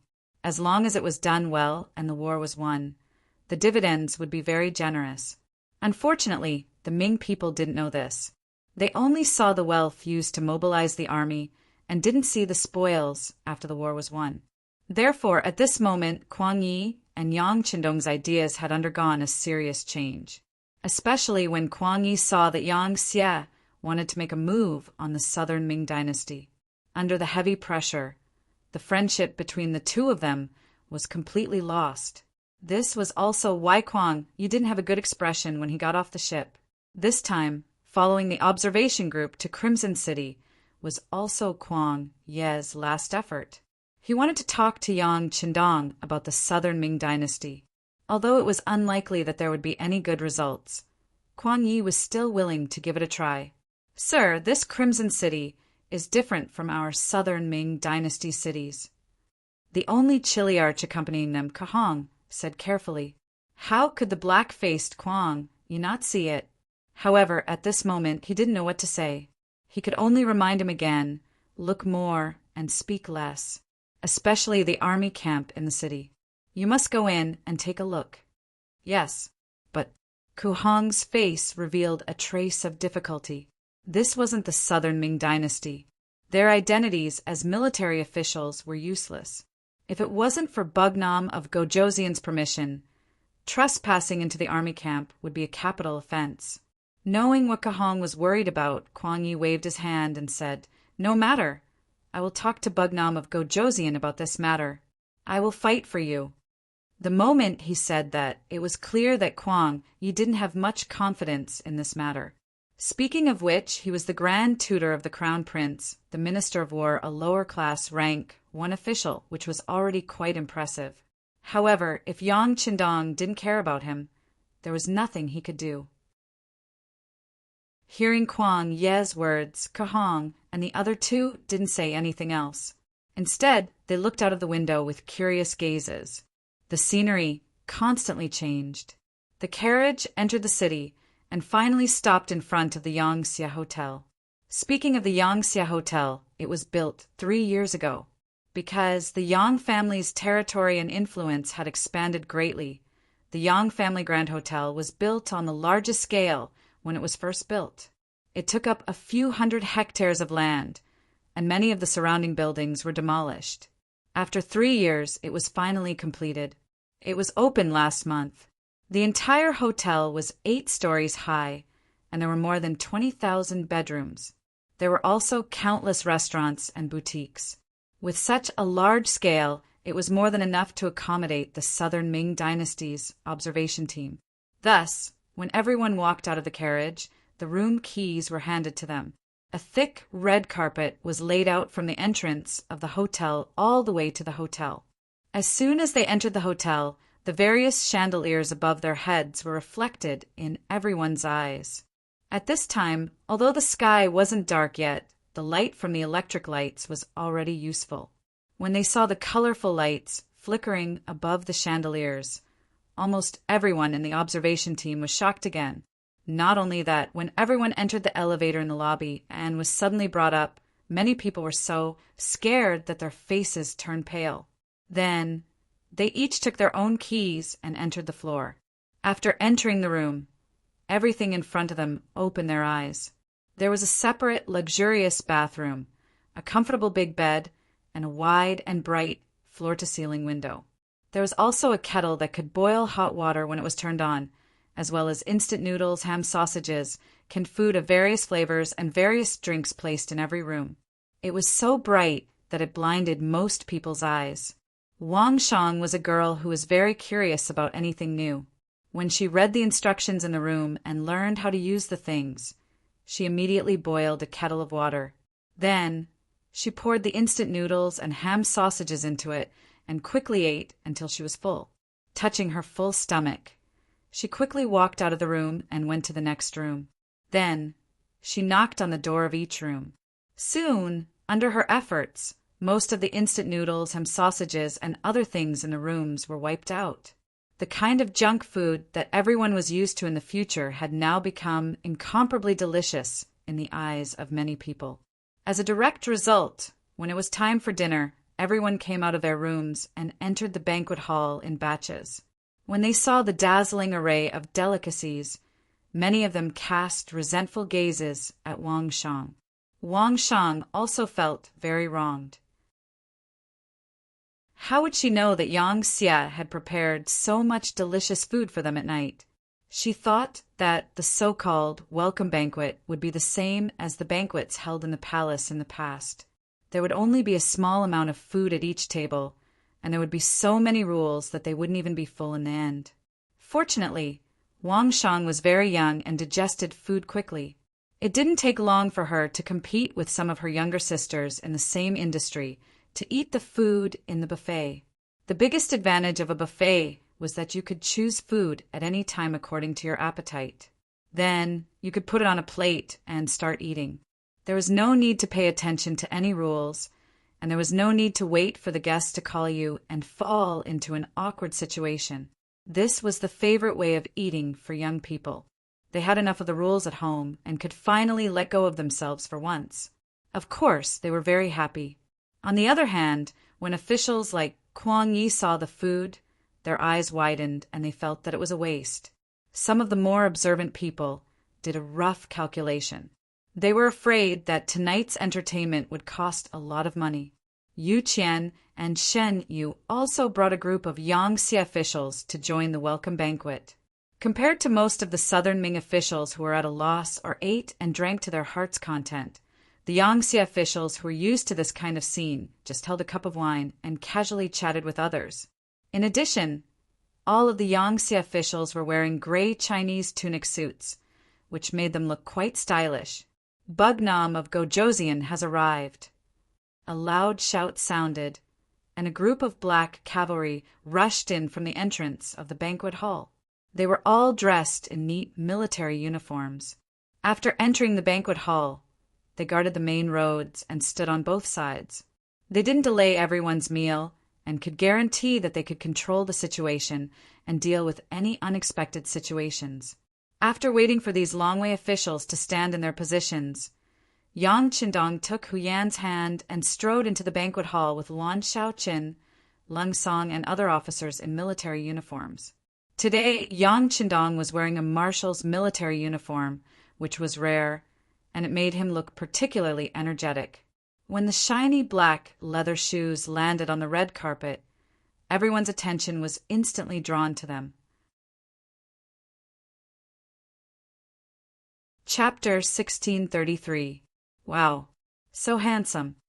Yang Qindong's appearance was seen by many women in the observation group, especially girls like Wang Shang. They couldn't help but cry out in surprise. There were also countless girls whose eyes were already filled with little stars.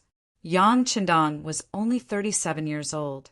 This was the age when men were at their most charming. Coupled with the military uniform, he looked even more energetic. In particular, his innate temperament gave people a sense of vigor and vigor. This was something that many Southern Ming officials did not have. As soon as Yang Qindong appeared, he immediately attracted the attention of everyone present. This was especially true for the older ladies and their wives, who all looked at him with watery eyes. Little girls like Wang Shang, who looked like an uncle, were even more attractive. At this moment, even Kuang Yi, who wanted to argue with Yang Qindong, couldn't help but sigh. At least in terms of appearance, Yang Qindong was impeccable. Holding Hu Yan's hand, Yang Qindong entered with a smile.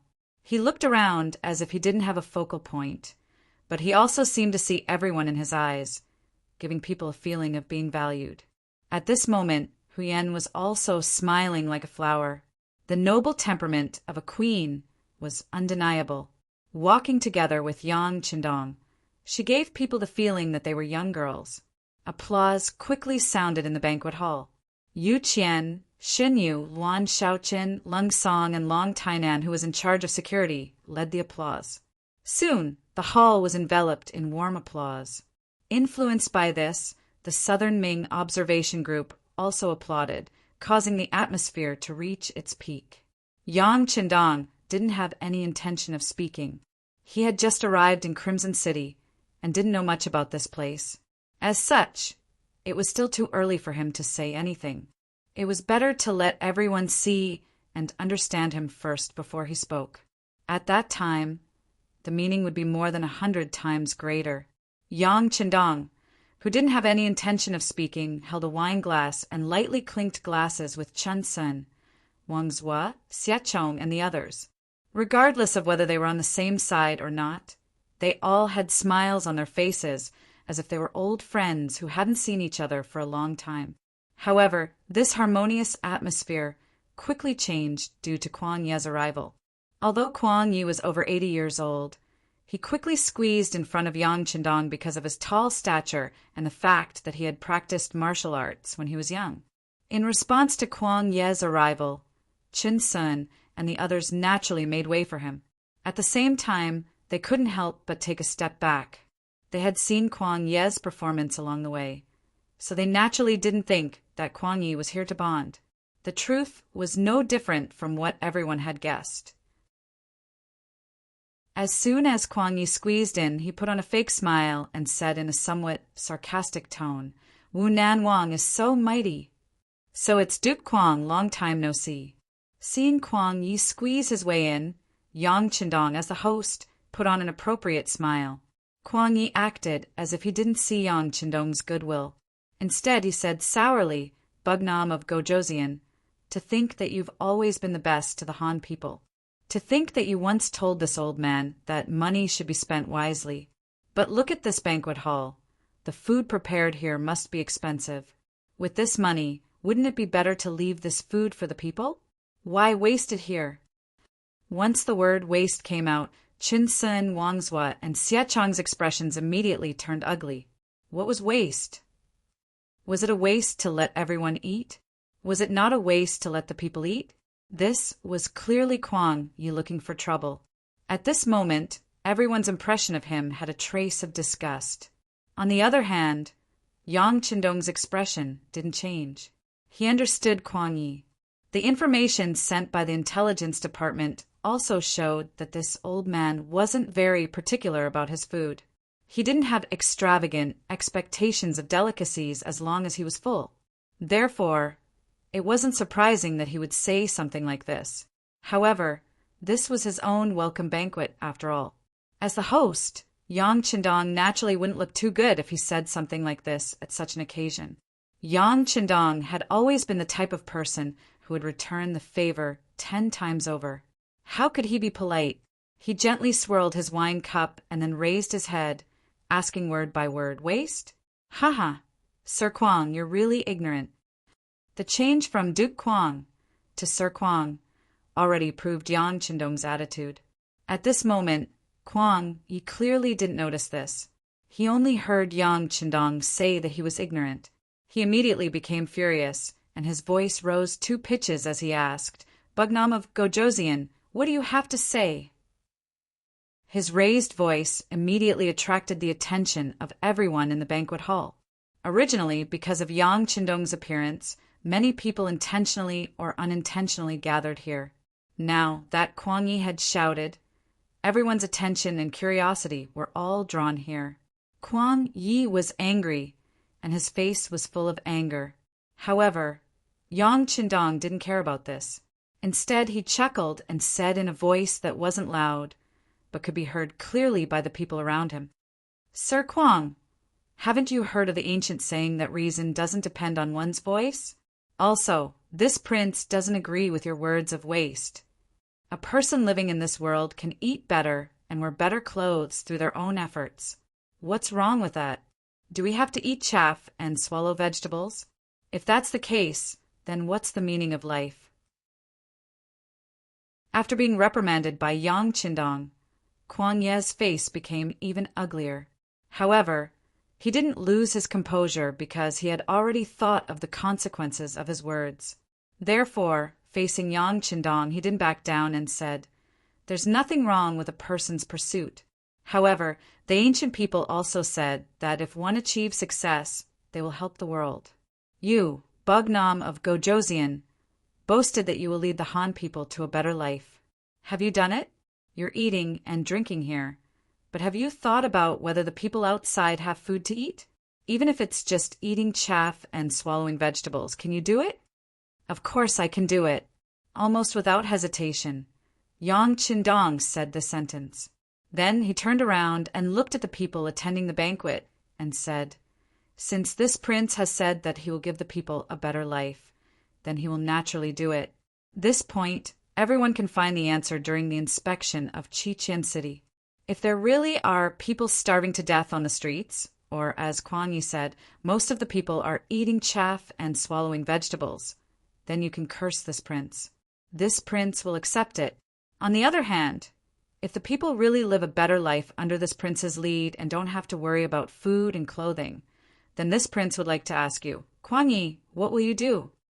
Kuang Yi was truly stunned at this moment. He originally thought that after he criticized Yang Qindong would find all kinds of reasons to explain himself. Then he would pretend to be magnanimous and let him off. This way, he would be able to show his magnanimity and suppress Yang Qindong's arrogance. This would be very beneficial for the future interactions between Ming and Yang Xie. But he never expected that Yang Hodong had no intention of backing down all. Instead, he accepted his challenge. At this moment, he was first shocked, then he was overjoyed. What a good Yang Qindong! Sure enough, he boasted shamelessly. He actually dared to boast like this. If that was the case, then he was asking for a beating. If that was the case, then he would not be polite anymore. Okay, if everything is as Bugnam of Gojosian said, then this old man will apologize on the spot and turn around to leave. Kuang Yi said heroically, "Very good. I hope that some people will keep their words." His gaze landed on Kuang Yi. Yang Qindong's expression was very calm, as if he had already won the bet. This was only a small interlude in the banquet, because Yang Qindong soon left. This was the first time everyone had met. He would not be of any use if he stayed. On the contrary, he would give everyone a sense of pressure and make everyone unhappy. With Yang Qindong's departure, the banquet hall became lively again. Wang's also found an opportunity to come to Yu Qian's side. The two of them were old officials of the great Ming dynasty and had interacted before. Because they admired each other's character, their relationship was not bad. Now that there was an opportunity, of course they had to have a good chat. Wang's first observed Yu Qian and found that he did not feel unhappy because of Kuang Ye's interference. Instead, he had a smile on his face and seemed to be in a good mood. He asked curiously, "Yu Qian, I'm sure you saw what happened just now. Are you not worried about your king at all?" "Worried? Why should I be worried?" Yu Qian asked in confusion. Wang's was also surprised. He thought to himself, "Can we still have a good chat?" However, he still said, Yu Qian, are you not afraid that Grand Tutor Kuang will really wander around Crimson City? Why should I be afraid? Yu Qian asked again. Then he chuckled and said, Wang Zhua, since the king dares to say this, there is naturally no problem. That's right, if Wang Zhua does not believe me, you can also look around the city. If you really find people who cannot afford to eat or wear clothes, tell me at any time. I am also willing to apologize like the king. After saying this, Xin Yu came to find Yu Qian and said that there were a few officials there who wanted to ask him some questions. Soon, only Wang Zhua was left. At this moment, Wang Zhua was rooted to the spot as if he had been struck by lightning. He was still thinking about what had happened just now. He understood Yu Qian.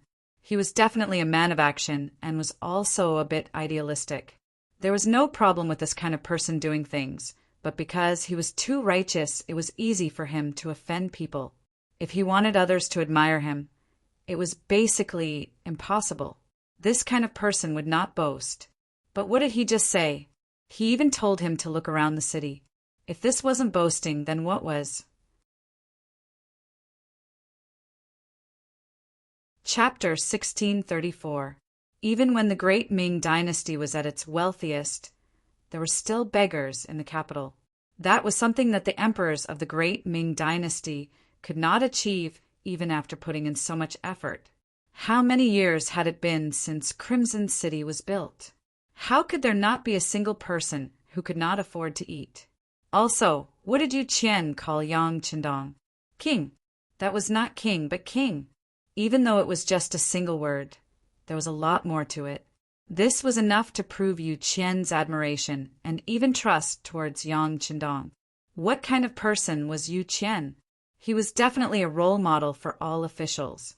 He would only treat the commoners well and would never lower his head to the nobles. Even when he was in the great Ming dynasty, the emperor was unable to make him lower his head. But now he actually respected Yang Qindong so much. What was going on?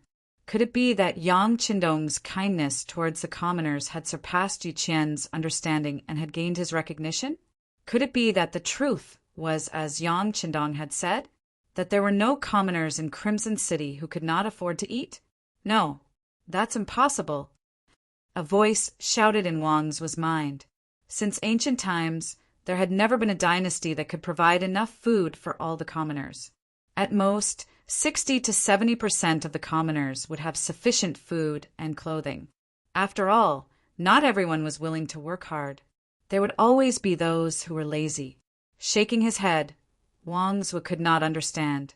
However, Wang Zhua had already made up his mind. While he was in Crimson City, he had to walk around and see if Yang Qindong and Yu Qian were lying or if it was the truth. If the commoners were truly living good lives, wouldn't that mean that Yang Hodong was not only skilled in war, but also in governance? If that was the case, it would be a blessing for the commoners to hand the southern Ming dynasty over to him. On the other side, Kuang Yi also retreated, and Captain Kahong quickly came up to welcome him. Kuang Yi was in good spirits. It was clear that the bet from before had given him quite a bit of confidence. When he saw Kahong and the other two centurions, he said excitedly, "Tomorrow all of you will split up and have a good look around the city." Humph! Let this old man expose Bugnam of Gojoseon's lies. Of course, Kuang Yi didn't think that all the people in Qiqian City could have enough food and clothing. This was simply impossible. As for why Yang Qindong dared to say this, it must be because the other party was prepared and would hide those people. Since that was the case, as long as they looked carefully, there was no need to worry about not finding any clues.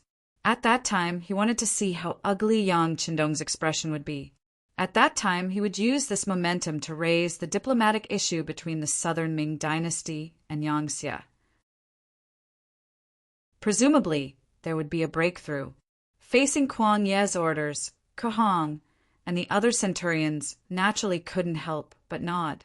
Although they were shocked by Yang Xie's generosity and were envious of the Yang Xie's lifestyle, they knew that their families were still in the southern Ming dynasty. They would eventually have to go back, so they had to listen to Sir Kuang Ye's words. At this time, it wasn't just Kuang Yi. Many people were also doubting Yang Qindong's words. Those who could join the observation group were naturally wealthy, but this didn't mean that they hadn't seen poor people or beggars before. After all, it was precisely because there were poor people that they were called rich, right? Many people also decided to look around tomorrow. They didn't believe that Bugnam of Gojoseon could hide those people so well. They didn't believe that they couldn't find a single one of them.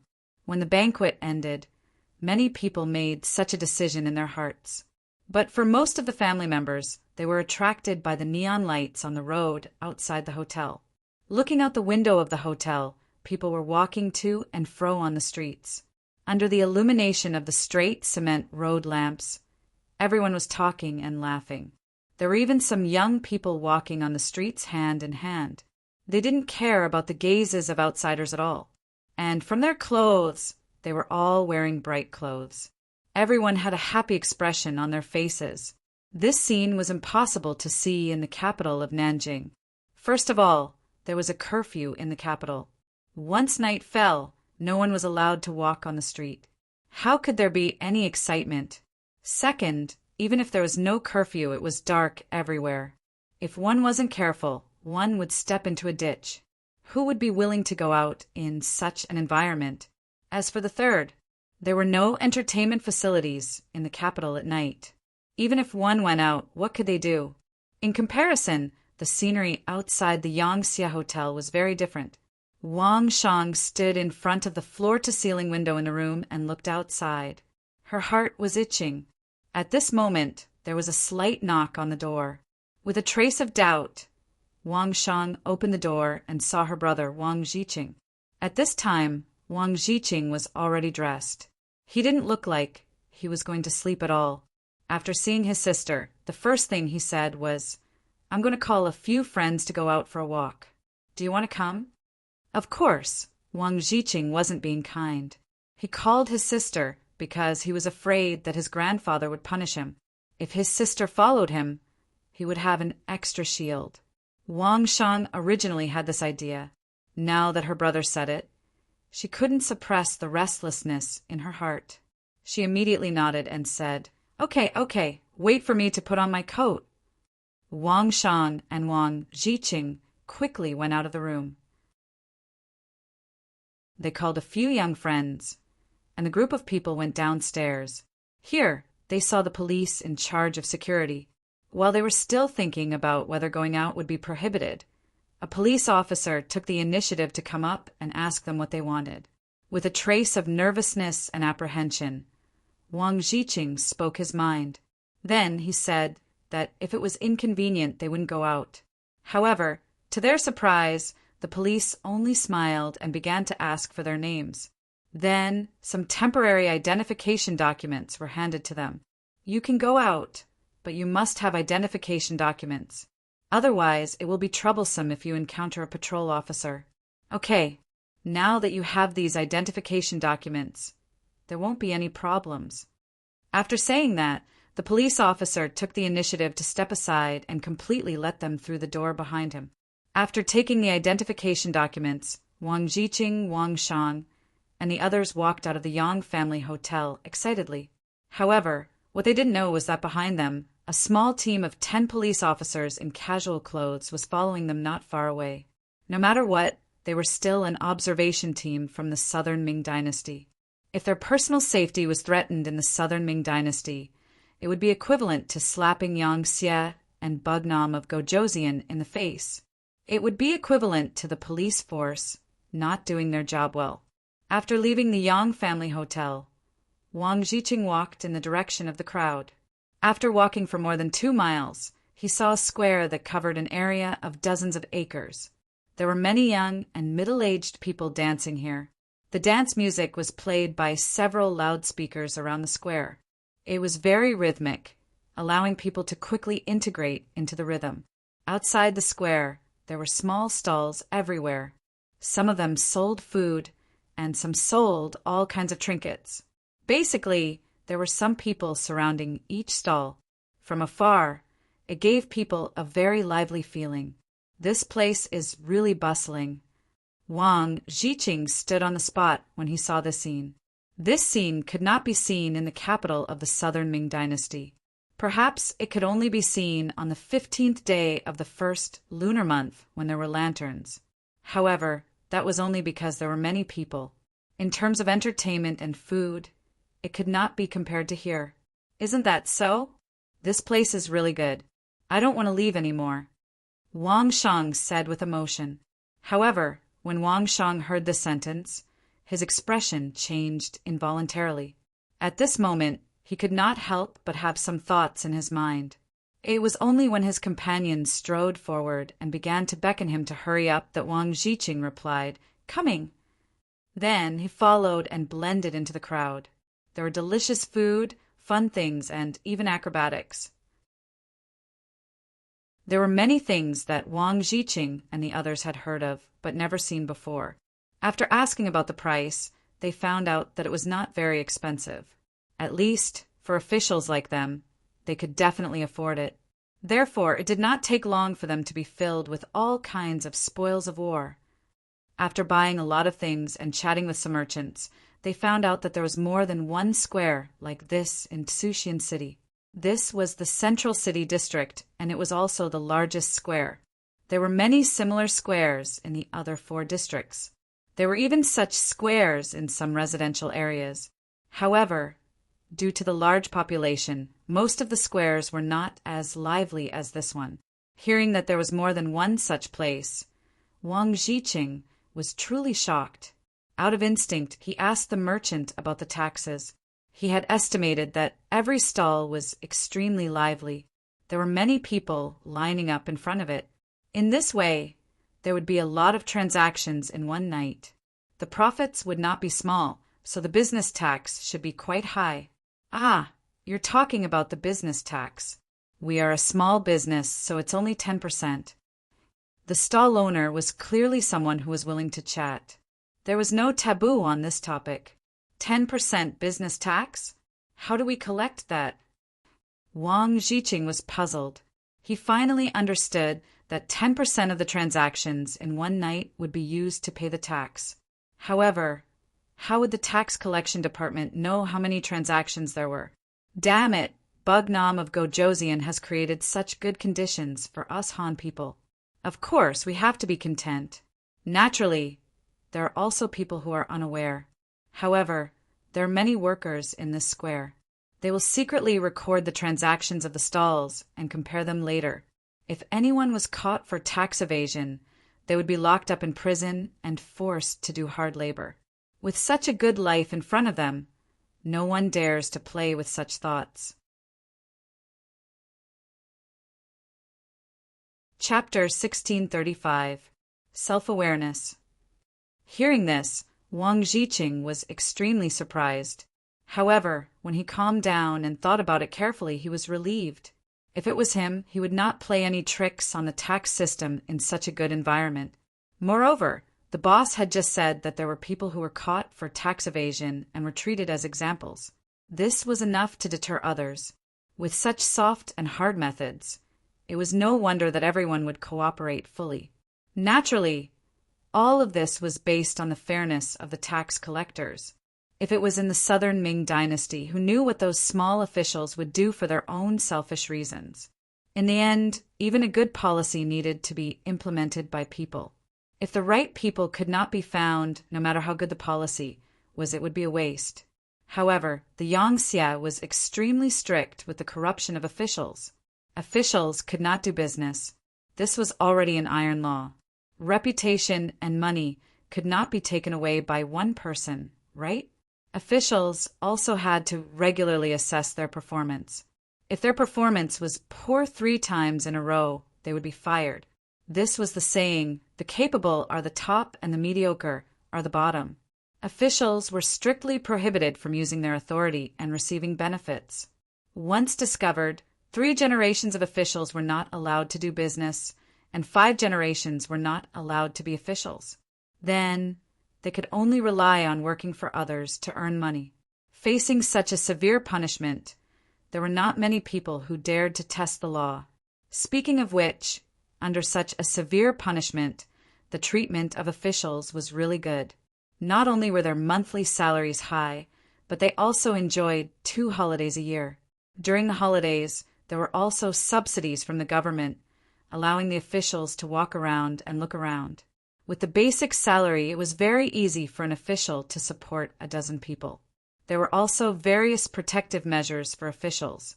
For example, if an official was sick, they could be reimbursed. In other words, it was basically free. There was also a pension for officials when they retired, which could ensure that they could live well in their old age. With all kinds of protective measures, the officials did not have any worries and could do things without worry.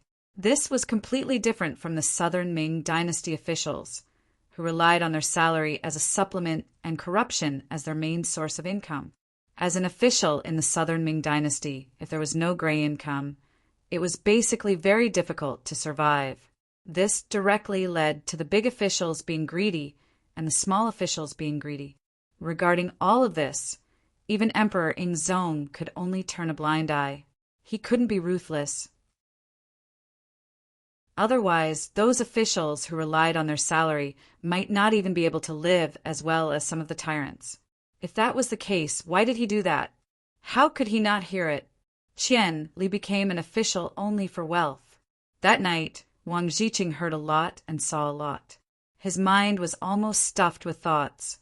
His thoughts suddenly seemed to have entered another world. He suddenly realized that some things could be done this way, and they could be done even better after doing so. In the same small courtyard, Yang Lu was sitting on a chair listening to Yang Ying's report. "Master, the people we sent out have returned. They said that the members of the observation group are accompanied by the police when they go out, so there's no chance to make a move." No chance? Yang Lu's face showed displeasure. For others, the arrival of the observation group from the Southern Ming dynasty might not be obvious. They might just think that Yang Xie was expressing his goodwill to the Southern Ming dynasty. However, Yang Qindong was very clear that this was clearly Yang Qindong trying to win people's hearts and show off his muscles. Perhaps when the observation group returned to the Southern Ming dynasty, waves would rise. At that time, Emperor Ming would suffer the consequences of his own actions. In order to prevent Yang Qindong from achieving his goal, Yang Lu was prepared to sabotage.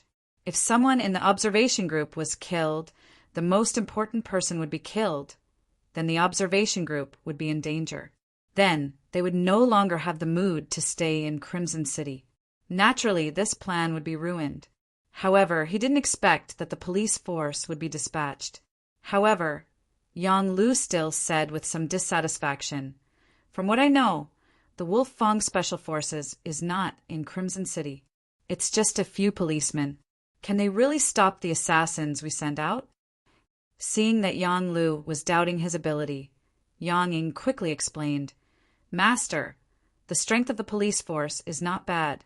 Especially in the past few years, because of sufficient funds, the police force has undergone a lot of training. Although they may not be able to display the strength of a real soldier on the battlefield, they are still quite capable in the area of local protection. Of course, no matter how powerful they are, they can't be compared to our people. However, if our people make a move, I'm afraid it will be difficult to escape from the police force. After all, there are too many of them. Just in Crimson City, the police force has reached more than 60,000 people. It's difficult for 2 fists to fight against 4 hands. Once our people are caught, I'm afraid it will affect the later part of the plan." Listening to these explanations, Yang Lu could only put away his thoughts of sabotaging. However, he still muttered in dissatisfaction, "There are more than 60,000 policemen in Crimson City. Are they crazy? How much money do they have to spend?" At this point, Yang Lu couldn't help but let out a long sigh.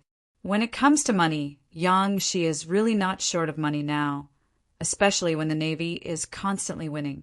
Under their strong ships and cannons, it doesn't take long for the various countries and forces that are targeted by them to be hit hard, and then they can only choose to surrender. After that, a large amount of gold and silver was sent back to Crimson City via the transport ship. With money, it would naturally be easier to do things. Of course, it wouldn't be difficult to recruit people. Moreover, he had already heard that not all of the 60,000 policemen would be stationed in Crimson City. In the end, more than half of them would be arranged to be stationed in other Yangtze territories. They were only doing their internships now. This was just a matter of spending more money. Thinking about the 60,000 policemen, there wouldn't be any problems with the safety of the 15,000 South Ming observation group. If he really wanted to make a move, the chances of him being caught were very high. In the end, he could only shake his head and say to Yang Ying, "Then forget it. This risk isn't worth it." "That's right." Yang Ying agreed. Then he seemed to have thought of something and said, "Zhu Huiyun isn't to blame. If he had attacked with all his might, Yang Qindong would have died in Yunnan Manor, and Mo Gui wouldn't have died." "That's right." Mo Gui was Yang Ying's confidant. The uncleing that Mo Gui mentioned was Yang Ying. Unfortunately, because of Zhu Huiyun's carelessness, Mo Gui died in the end. When he heard the news, Yang Ying was really sad for a while. Not to mention Yang Lu and Yang Ying's helplessness. The next morning, Wang Songshur saw that it was time for breakfast. Her grandson and granddaughter weren't up yet, so she went outside the room and woke them up. When two of the family of four were yawning during breakfast, Wang's face became ugly as he said, "I told you guys to rest early. Look at you guys. Didn't you sleep last night?" "We slept, but it was too late," Wang Shang said casually. As soon as she finished speaking, she immediately covered her mouth with her right hand. Obviously, she knew that she had spilled the beans. Seeing that his sister had confessed so quickly, Wang Jiqing sighed at his sister's lack of composure and took the initiative to confess everything to Wang Zhuo. At the same time, he also told him what he had seen and heard that night. At first, Wang Zhuo was eating while listening, as if he didn't pay much attention to it. Young people were curious about everything and liked to join in the fun. It was normal for him to have such a reaction. However, when he heard about how lively the square was and how there were over 10,000 people gathered there, his expression finally changed. He put down the chopsticks in his hand and listened attentively. From time to time, he would nod his head and cooperate with Wang Jiqing's explanation. Finally, Wang Jiqing gave a general idea of what had happened. He stopped and took the initiative to drink a mouthful of porridge. Then he looked at his grandfather, who was silent. He knew that his grandfather was thinking about something, so he didn't disturb him and just ate by himself. He had to walk around more today. If he didn't eat his fill, he wouldn't be able to stay strong. When Wang Jiqing was almost done with his meal, Wang Zhuo, who was sitting opposite him, finally opened his mouth. "Chen, have you calculated how much money you can get from the square you saw yesterday?" Wang Jiqing hurriedly put down his chopsticks and said without hesitation, "Grandfather, grandson has calculated. Even if it wasn't 30,000 taels, it should be at least 25,000 taels." "That much? Then doesn't that mean that the tax collected from Yangtze in one night is close to 3,000 taels? That's close to 100,000 taels a month? Over 1,000,000 taels a month? And this is just a square." Obviously, this answer really shocked Wang Zhuo. "Yes," Wang Jiqing said with a firm expression. He was also shocked when he came to this conclusion. It had to be said that this was because the quality of the food and the quality of the goods sold in the square was good. In addition, there was a lot of traffic. Moreover, the people of Qian City seemed to be very wealthy and didn't lack money. Just a square alone could collect 1,000,000 taels a year in taxes. This was equivalent to 2 months of taxes for the entire Southern Ming dynasty. One had to know that the current Southern Ming dynasty didn't have 3 provinces. In a year, the taxes collected were only 7 to 8 million taels. This was also because the Southern Ming dynasty was very rich. If it was Ming, it wouldn't be that much. In comparison, the difference in money was too great. These two were not opponents of the same level. If they were to fight on the same stage, what would the result be? Presumably, even an idiot would be able to tell. At this moment, Wang Zhuo was even more silent. He seemed to have already seen the scene of the Southern Ming dynasty being swallowed up by Yangtze.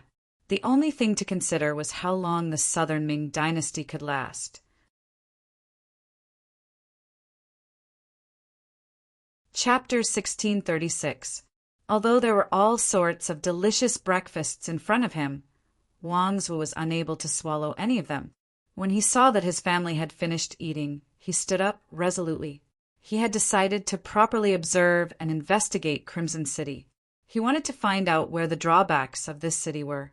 Not only Wangzhe, but basically all the members of the observation group left Yangtze Hotel after breakfast and headed in different directions. They were followed by a large number of police officers. This was for their safety, so no one objected to it. More than 10,000 members of the observation group were like gusts of wind, blowing in all directions of Crimson City. Very quickly, several city districts were filled with their people. Some factories were also filled with their people, and some shops and department stores were also filled with their people. After an entire day, all the way until evening, these people began to return one after another from all over the place. If one observed carefully, they would notice that most of the officials had a serious expression on their faces. Only the accompanying family members, especially the children, would reveal ignorant smiles. Clearly, this day's visit allowed everyone to see the strength and potential of Crimson City. This day's visit allowed everyone to see the huge gap between Southern Ming and Yangtze. This day's visit allowed everyone to see the prosperity and beautiful life of Crimson City. If it wasn't for the purpose of nitpicking, even Kuang Yi had to admit that Crimson City was a very suitable city to live in. The security here was stable. If one had money here, one could sell many things. If one didn't have money here, as long as one was willing to work hard, one could also earn a lot of money and live a better life. The commoners here were not as sickly as the commoners of the Southern Ming Empire. On the contrary, they were full of vigor and walked with a spring in their step. When the commoners here walked on the streets, they walked as if they were flying. They knew that time was money and were using every minute to work hard. The commoners here had more and better prospects for the future. They were far from the lazy and dispirited Southern Ming Empire commoners who did not know where to go. The commoners here, the more they compared, the greater the gap. The hearts of the Southern Ming officials became heavier and heavier. Kuan Ye's mood was very bad today. He brought Kahong and the other two and split into two directions to look for the citizens who couldn't afford to eat in Crimson City. Unfortunately, they didn't find any. There were as many factories as there were hairs on a cow in Crimson City, and there were also many jobs. As long as one had the strength to survive, one could live a good life after suffering a little. As for those who didn't work, they had long been sent to the labor camp by the police. This wasn't done because of the Southern Ming Observation Group, but because it had always been one of the rules. In Yang Qindong's words, some people needed to be taught a lesson. If they didn't teach them a lesson, they wouldn't know how precious their freedom. The facts also proved that Yang Qindong's ruthless methods were correct. Once someone was identified as a lazy person, the local resident committee would report it. Once it was reported twice in a row, the police would take action and arrest them on the grounds of laziness and send them to the labor camp. Although this was a bit unreasonable, the effect was good, because after these people were released, they became diligent.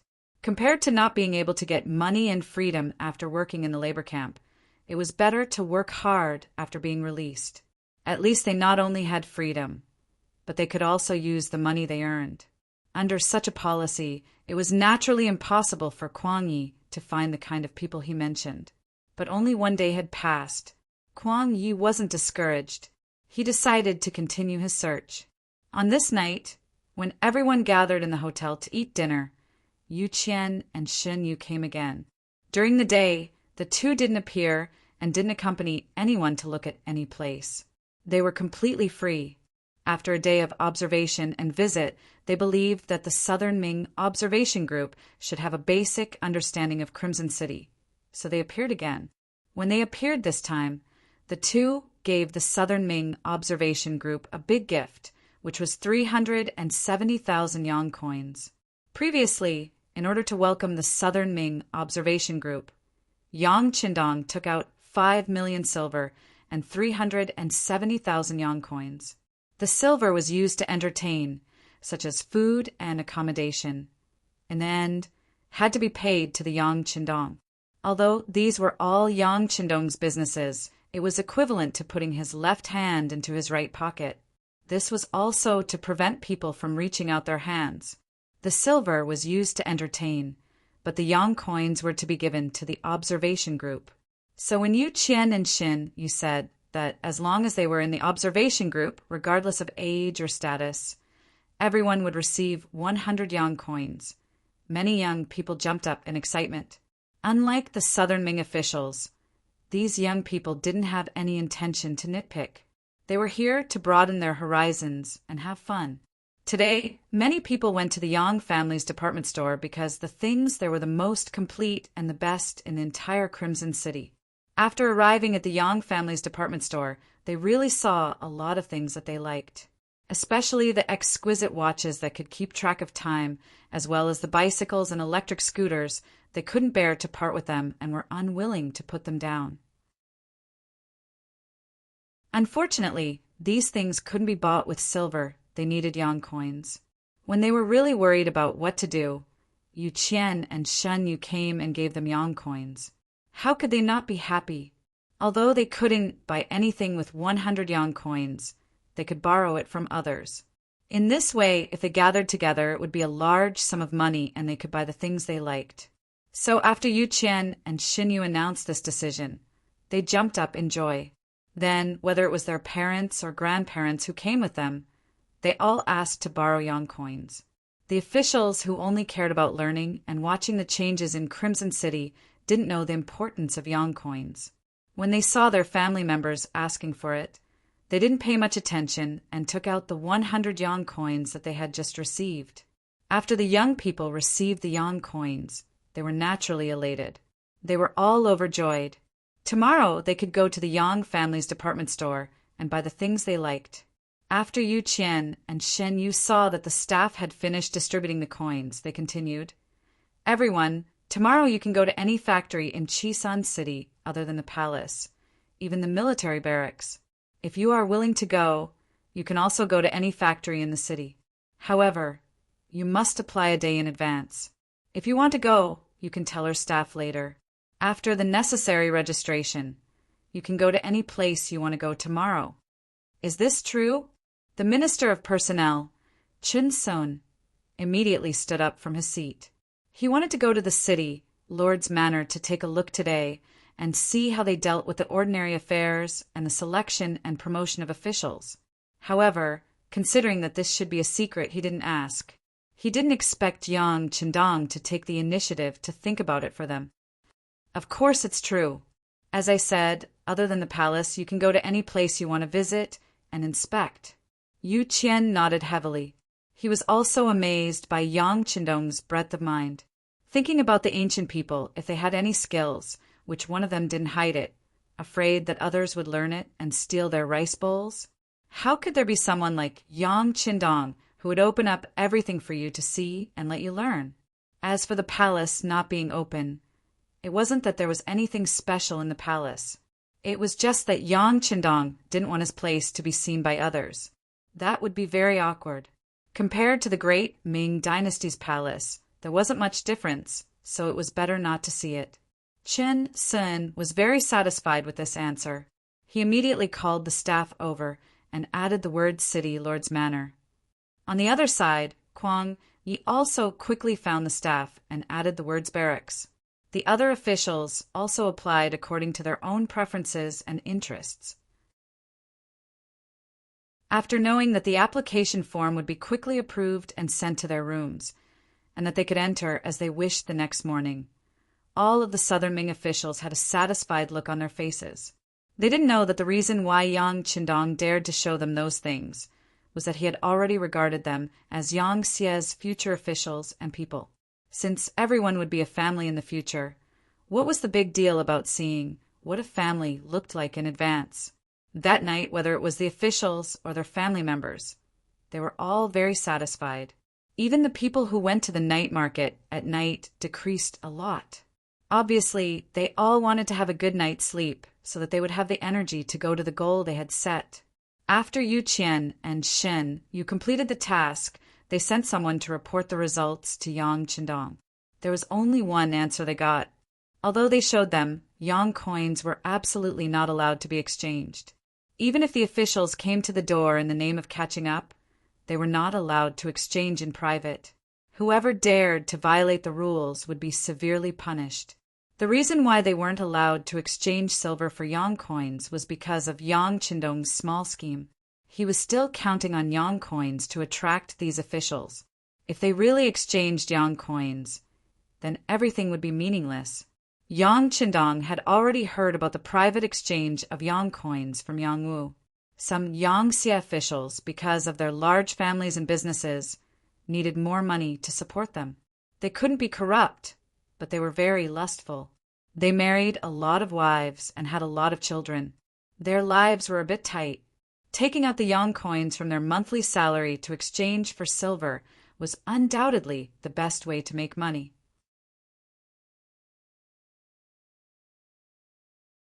Chapter 1637.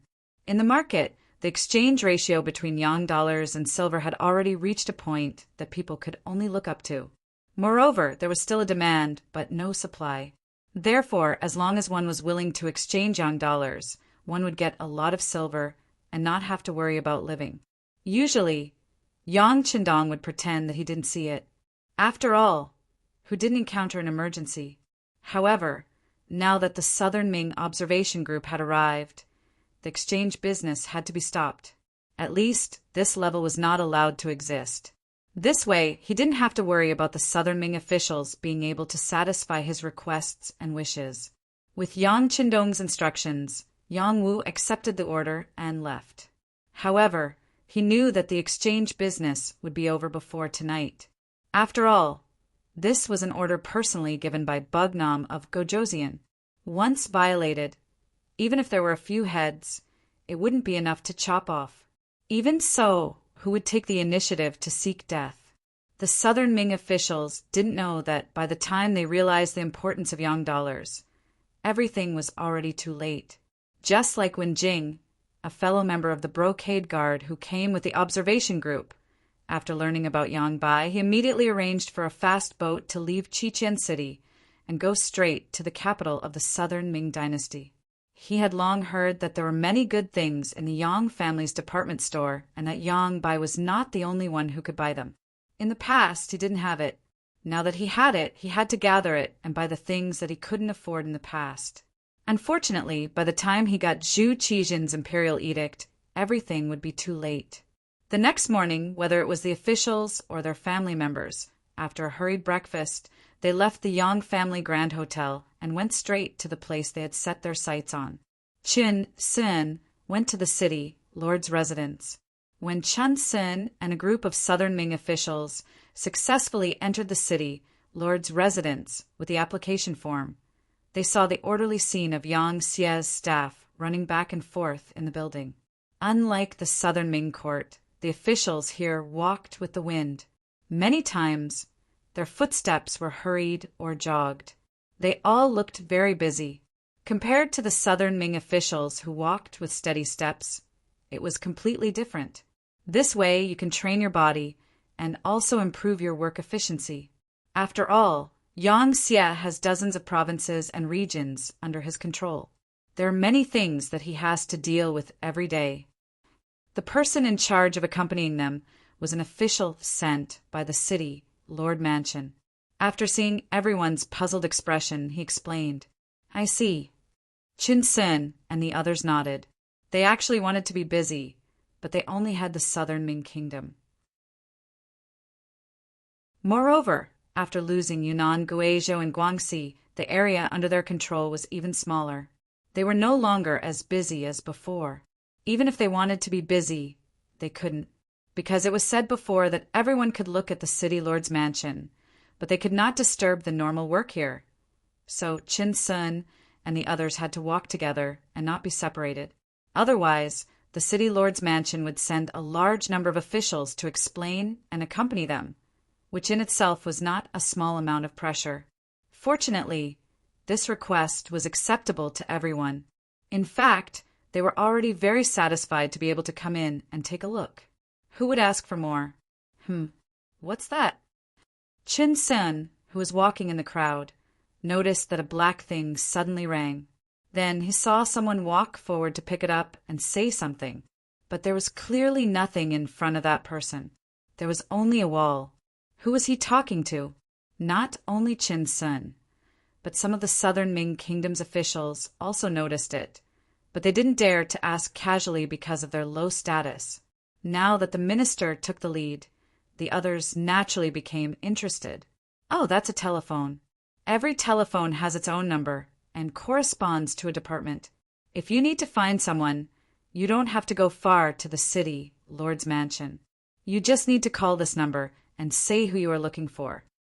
The accompanying official said proudly, then looked at the southern Ming kingdom's officials with a trace of disdain. He was clearly saying that they were a group of bumpkins. In fact, more than a month ago, when the telephone was first set up, his reaction was not much better than these southern Ming kingdom's officials after learning about its function. He was also dumbfounded. So powerful. Can this old man give it a try? Chen Sun's face was full of surprise, but there was a trace of disbelief in his words. Of course you can, as long as no one is using the telephone. The accompanying official smiled at Chin Sun. He probably also knew that this person was the Minister of Personnel of the Southern Ming Kingdom and was also a high-ranking official. Perhaps, after the Yangtze annexed the Southern Ming Kingdom, everyone would be colleagues. The other party might even be his superior, so his attitude was quite good. At this time, the person who answered the phone put down the phone and walked out of the office. It was obvious that he had something to do or convey. Looking at the empty black phone, Chen Sun was eager to give it a try. Chen Sun, no one is using it right now. You can give it a try, the accompanying official said with an encouraging tone. Then I'll give it a try. Chen Sun straightened his body and walked straight to the telephone, as if he had made a decision. Behind him and beside him were a group of Southern Ming Kingdom's officials. Obviously, everyone was very interested. Under everyone's expectant gaze, Chen Sun came in front of the black telephone and reached out with his trembling hand to pick up the phone. However, he quickly put it down again. When everyone was confused, Chen Sun asked a question that made everyone burst out laughing.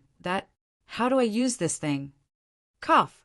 The accompanying official forcefully suppressed his laughter and quickly explained. Chen Sun, shake it first, then pick up the phone and just say who you are looking for. Of course, the prerequisite is that you know which department the other party is from. Oh, okay, then I'll look for Yu Gong. He's the city lord mansion, right? When he thought of Yu Qian's self-introduction, Chen Sun had a target. He reached out to the telephone again and picked it up first. Then he shook the black telephone. When he felt the voice coming from the other side, he opened his mouth and said, I'm looking for city Lord Yu Qian. Okay, please wait a moment. The person who answered the phone hesitated for a moment. After all, Yu Qian was very busy with work, and not just anyone could find him. However, when he saw that the call was from the city lord mansion, he didn't think much of it. Immediately, a pleasant and polite female voice sounded.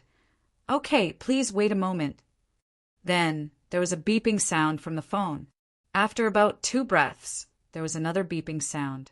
Just when Chen Sun was about to question whether the phone could be used, Yu Qian's authoritative voice came from the other side. Hello, I'm Yu Qian. Who are you? Chen Sun was very familiar with Yu Qian's voice. Therefore, when he heard the voice, he was sure that he had found the right person. However, he was also shocked and didn't know what to say for a moment. Obviously, when the call went through, he was shocked. Hello, who are you? I'm Yu Qian. Why are you looking for me? Yu Qian's energetic voice came from the other side of the phone again.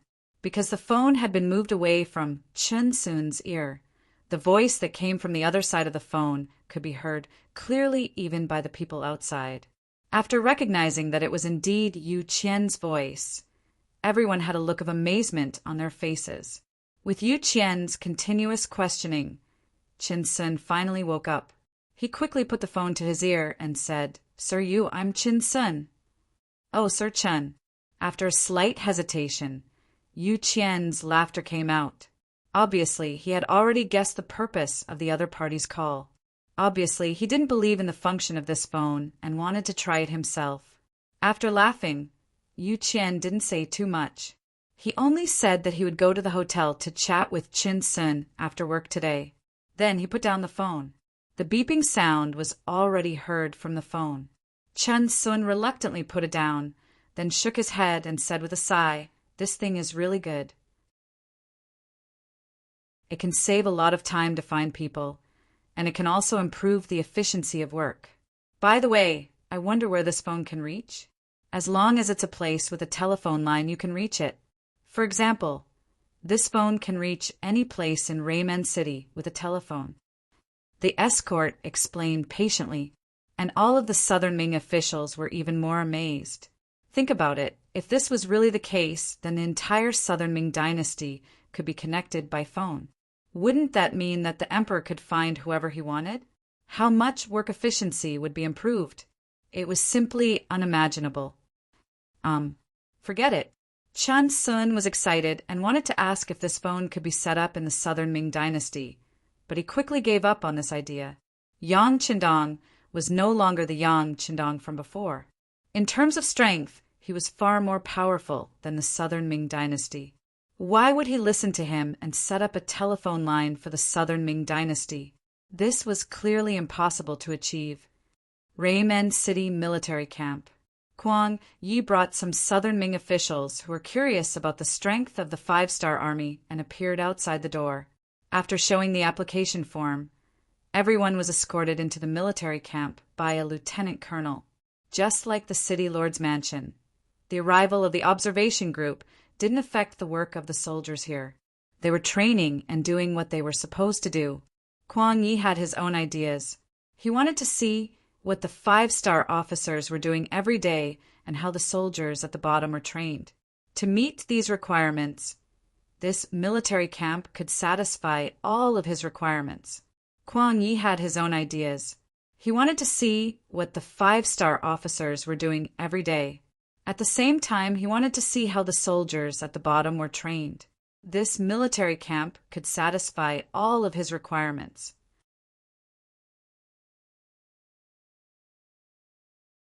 Chapter 1638. After entering the military camp on a flat ground, a group of five-star soldiers wearing vests were undergoing training for a 500-meter special obstacle course. Although it was already November, because of the unique climate of Crimson City, it was still very warm. Especially under the training, the soldiers were sweating a lot, so they were wearing very cool clothes. What a disgrace!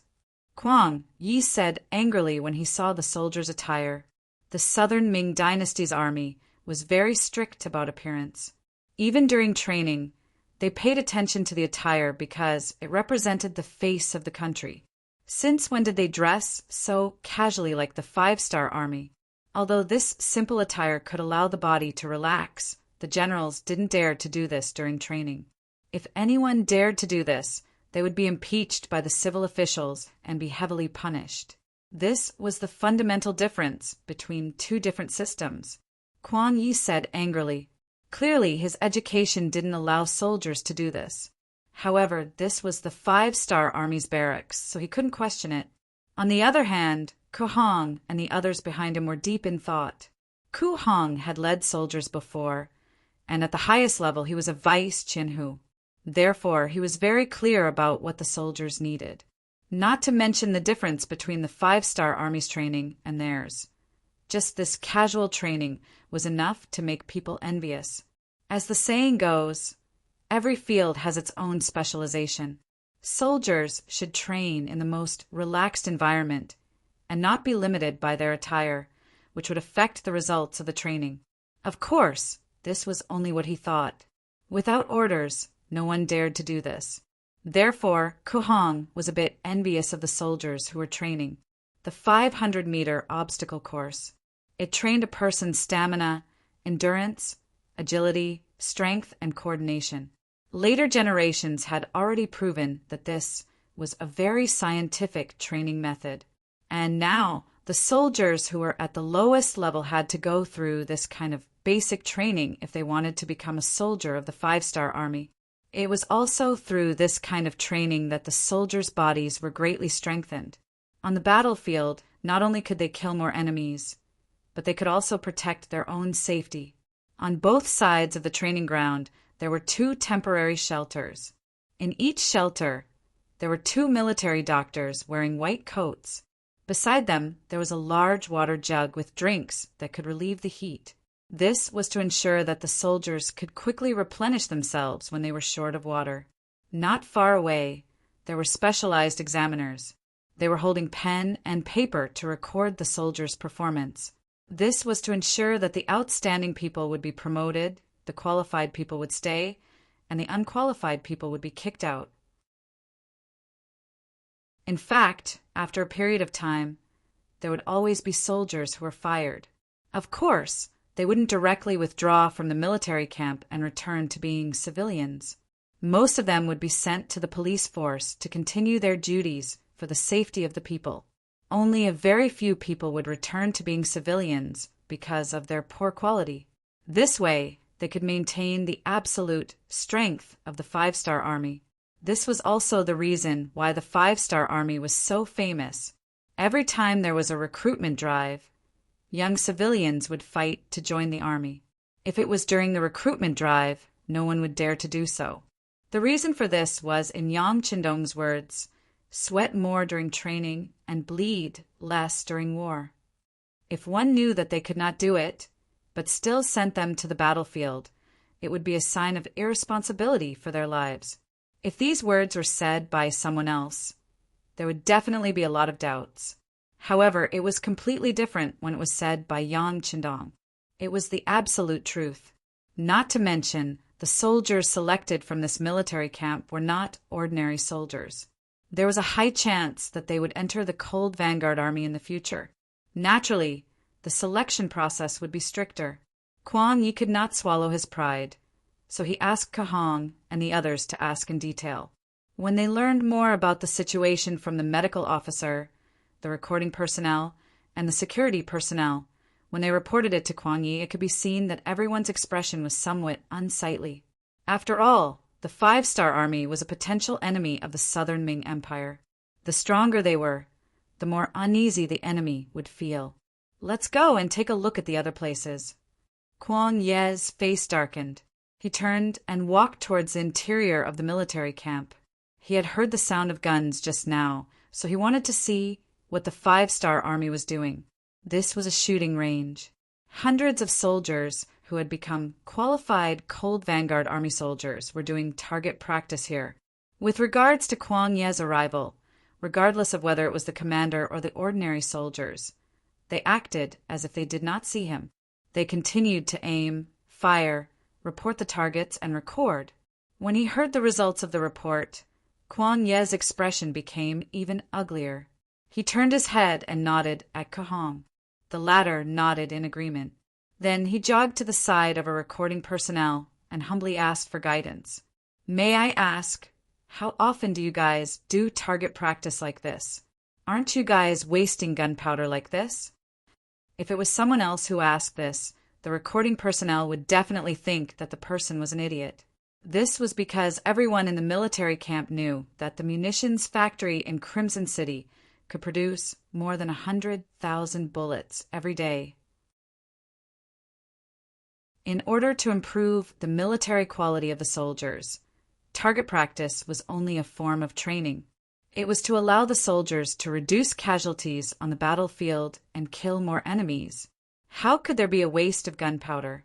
However, when they saw that the person asking the question was from the Southern Ming Empire's observation team, they immediately understood that it was a country bumpkin asking questions. Right now, in the eyes of the Yang Xie staff, the Southern Ming Empire was a country bumpkin. Not long ago, The great Ming Empire's high and mighty aura no longer existed. In other words, they were looking down on the great Ming Empire. Just like in history, when China was lagging behind, they were looked down upon by others. This was especially so for the Westerners. Backwardness and poverty were synonymous with China. They had already forgotten that when we built cities with millions of people in Bianliang and Hangzhou, the largest city in Europe, Venice, only had a population of 100,000. Moreover, whether it was the nobles or the commoners, they all urinated and defecated on the streets. Their civilization was far behind ours. However, reality was reality. If you were lagging behind, you would be beaten up. This was an absolute truth. If you were lagging behind, you would be looked down upon.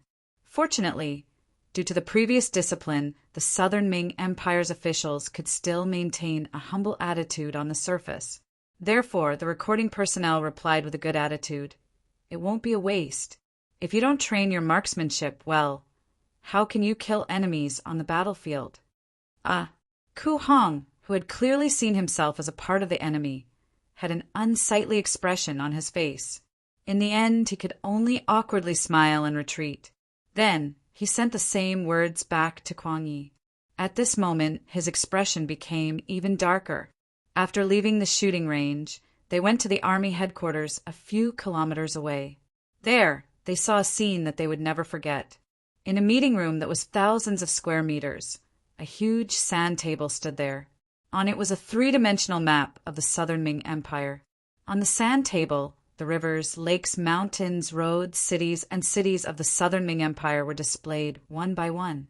It was as if a three-dimensional map of the Southern Ming Empire was presented in front of everyone.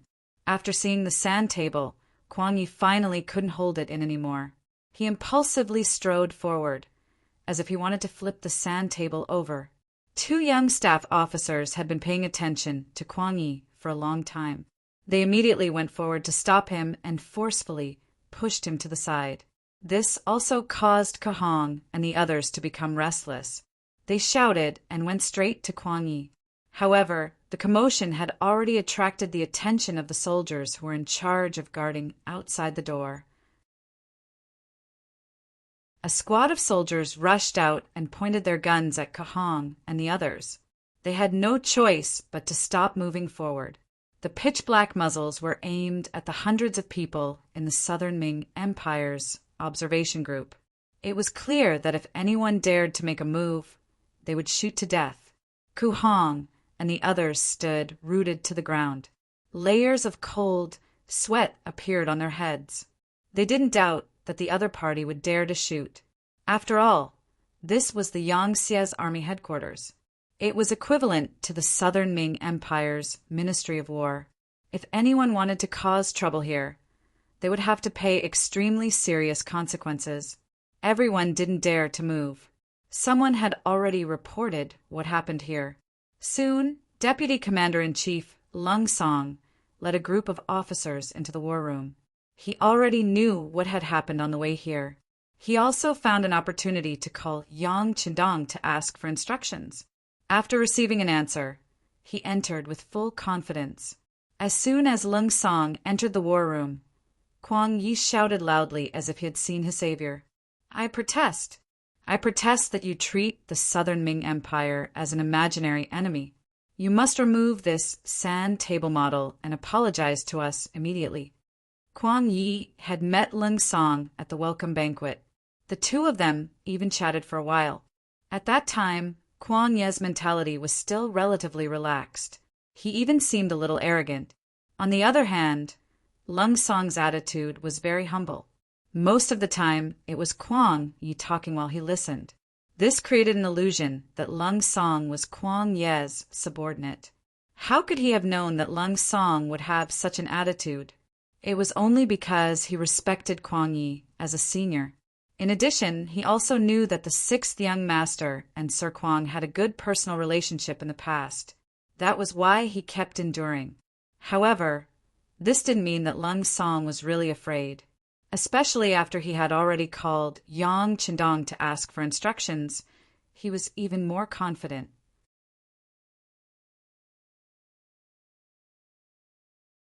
Chapter 1639. Imaginary Enemy? Kwang Gong, since you said so yourself. Why did you do something so inappropriate? As the saying goes, if you don't do anything wrong, don't be afraid of ghosts calling at night. Could it be that you want to be enemies with our 5-star army, so you're afraid that we'll be enemies with you? Let me tell you, your actions have already violated your status as a member of the observer group. You're too reckless, and you'll have to pay the price for it. Men, chase Kwang Gong and all of the South Ming Ministry of War officials out. The Navy has already arranged a transport ship, and they must leave Crimson City today. After saying this in an unquestionable manner, a group of officers immediately began to carry it out.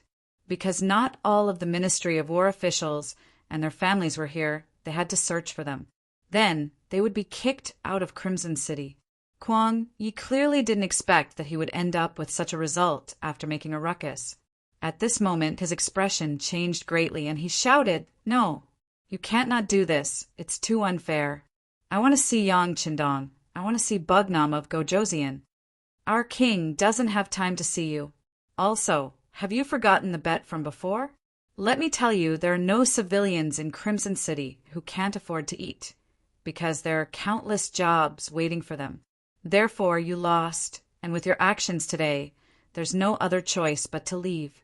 All right, do it." Lung Song didn't have any intention to continue talking with Kwang Yi. After saying this, he turned and left, leaving behind a few officers to deal with this sudden situation. Regardless of whether he was willing or not, Kwang Yi was dragged out of the camp in the end. Ku Hong and the others also followed behind. All of them had ugly expressions. None of them had expected that they would be sent back after only 3 days. How shameful would that be? Everything was because of their minister's impulsive actions. However, they couldn't do anything. The situation was stronger than the person.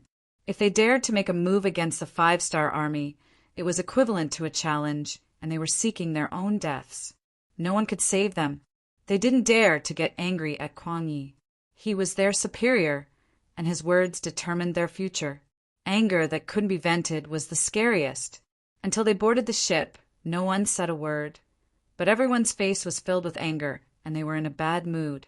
Especially soon, the family members of the officials from the Ministry of War were also found and sent to the ships.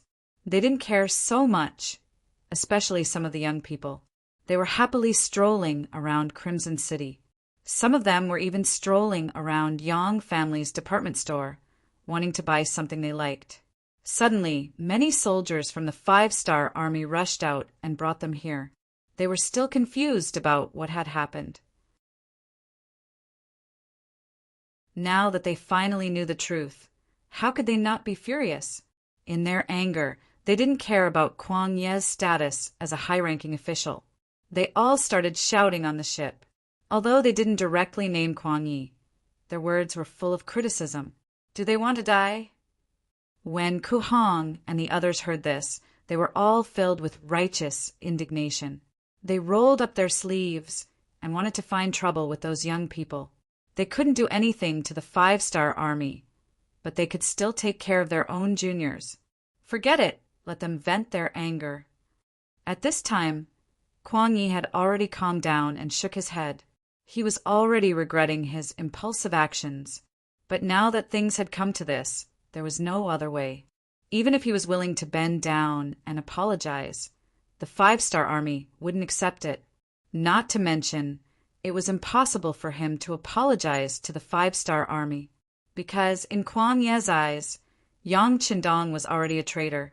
He was the imperial tutor of the crown prince, the minister of war, and a rank 1 official.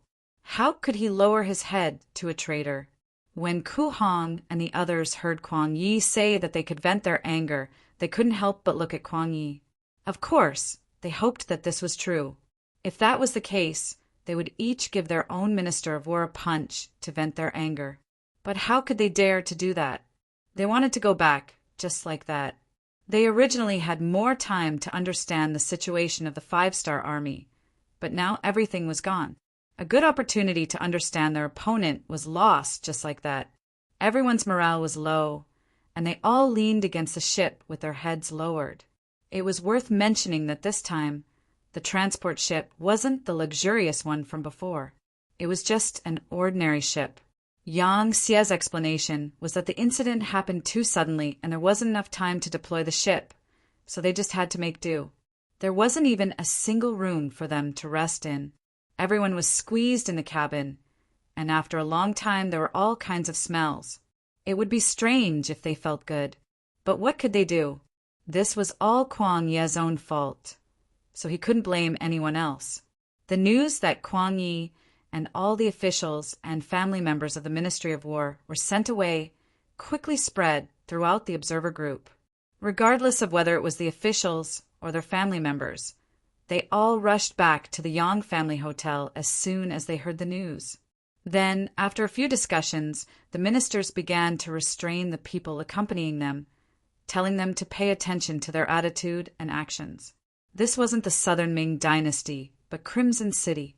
There were only a few guests, and if something went wrong, they might even become criminals. For everyone's safety, everyone had to exercise restraint. The family members cooperated, which was rare. No one made a fuss. They could tell that living in Crimson City was like living in heaven. Who would want to ruin such a good life? Therefore, as soon as the officials spoke, the family members expressed that they would do their best to cooperate. There were even some who spoke ill of Kuang Yi, thinking that he had embarrassed the Southern Ming dynasty. There were quite a few people with such opinions and attitudes. She really didn't know what Kuang Yi would think if he were to hear these words. Wang Jiqing and Wang Shang also returned to the Yang family hotel. They didn't pay much attention to the fact that the Ministry of War was kicked out of Crimson City. They just needed to control their words and actions. Of course, the reason why they didn't pay attention to it was because the siblings were arguing about what to buy. This matter completely attracted the attention of the two people. The younger sister, Wang Shang, thought that buying a bicycle with yang coins was already very good. For this, she was willing to give up the latest cosmetics and the exquisite little mirror. She only wanted a bicycle to bring back to the Southern Ming dynasty. She would be able to ride it every day, and her other sisters would definitely be envious of her. Wang Jiqing had a different opinion on this matter. He thought that if they were going to buy something, they should buy the best one. He was interested in a bicycle that could move on its own without any manual labor. This was a heaven-defying existence. Bringing it back to the capital of the Southern Ming dynasty would be an extremely awe-inspiring thing. Brother, that won't do.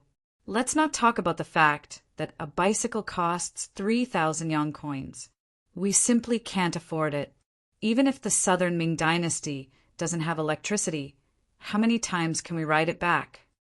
Wang Shang saw that Wang Jiqing had already sunk into his own fantasy world and couldn't extricate himself, so she could only pour a bucket of cold water over him. Ah! Wang Jiqing suddenly reacted as if he had been struck by lightning. He stood there motionless for a long time. Wang Shang was scared out of her wits. She walked over and waved her hand in front of her brother's eyes. When she saw that he was unmoved, she used her slender hands to gently push her brother's body. Only then did he let out a long sigh. Aya, why doesn't the Southern Ming dynasty have electricity? Isn't our great Ming dynasty the most outstanding nation in the world? Isn't it said that we have the best environment and the strongest culture? But why isn't there even electricity? What's the point of talking about being advanced and powerful? At this moment, Wang Jiqing started to ramble. He didn't care if anyone answered his questions. He only cared about throwing out questions one after another. Wang Shang, who was standing at the side, was very clear-headed. She also sighed.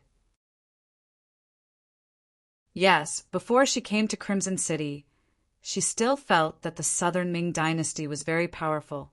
No matter how strong the Bugnam of Gojoseon and the 5-star army were, they still wouldn't be a match for the Southern Ming dynasty. But now her mentality had long been shaken. In Wang Shang's eyes, Crimson City was heaven on earth. Compared to it, the capital of the Southern Ming dynasty was a backwater and poor place. She couldn't help but yearn for life in Crimson City. She was already fantasizing about whether she could stay here. If that was the case, how great would that be? Wang Shang and Wang Jiqing weren't the only ones whose mentality had changed. Many others had similar thoughts. And this was only the third day since they came to Crimson City. To be precise, it was only the second day after they truly understood Crimson City. Kuan Ye's incident reminded everyone. In the following days, the observation team members were much more well-behaved when they walked around Crimson City. After all, with such good conditions, no one was willing to leave immediately.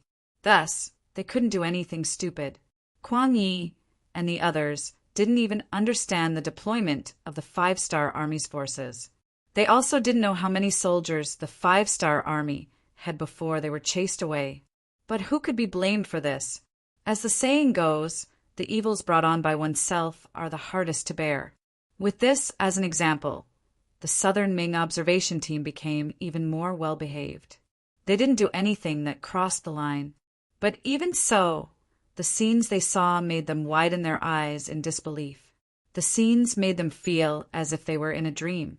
The spacious cement roads in the city, the neat streets, the lush green trees, the rosy-cheeked people, and the high-spirited new army were all things that he didn't even dare to dream about.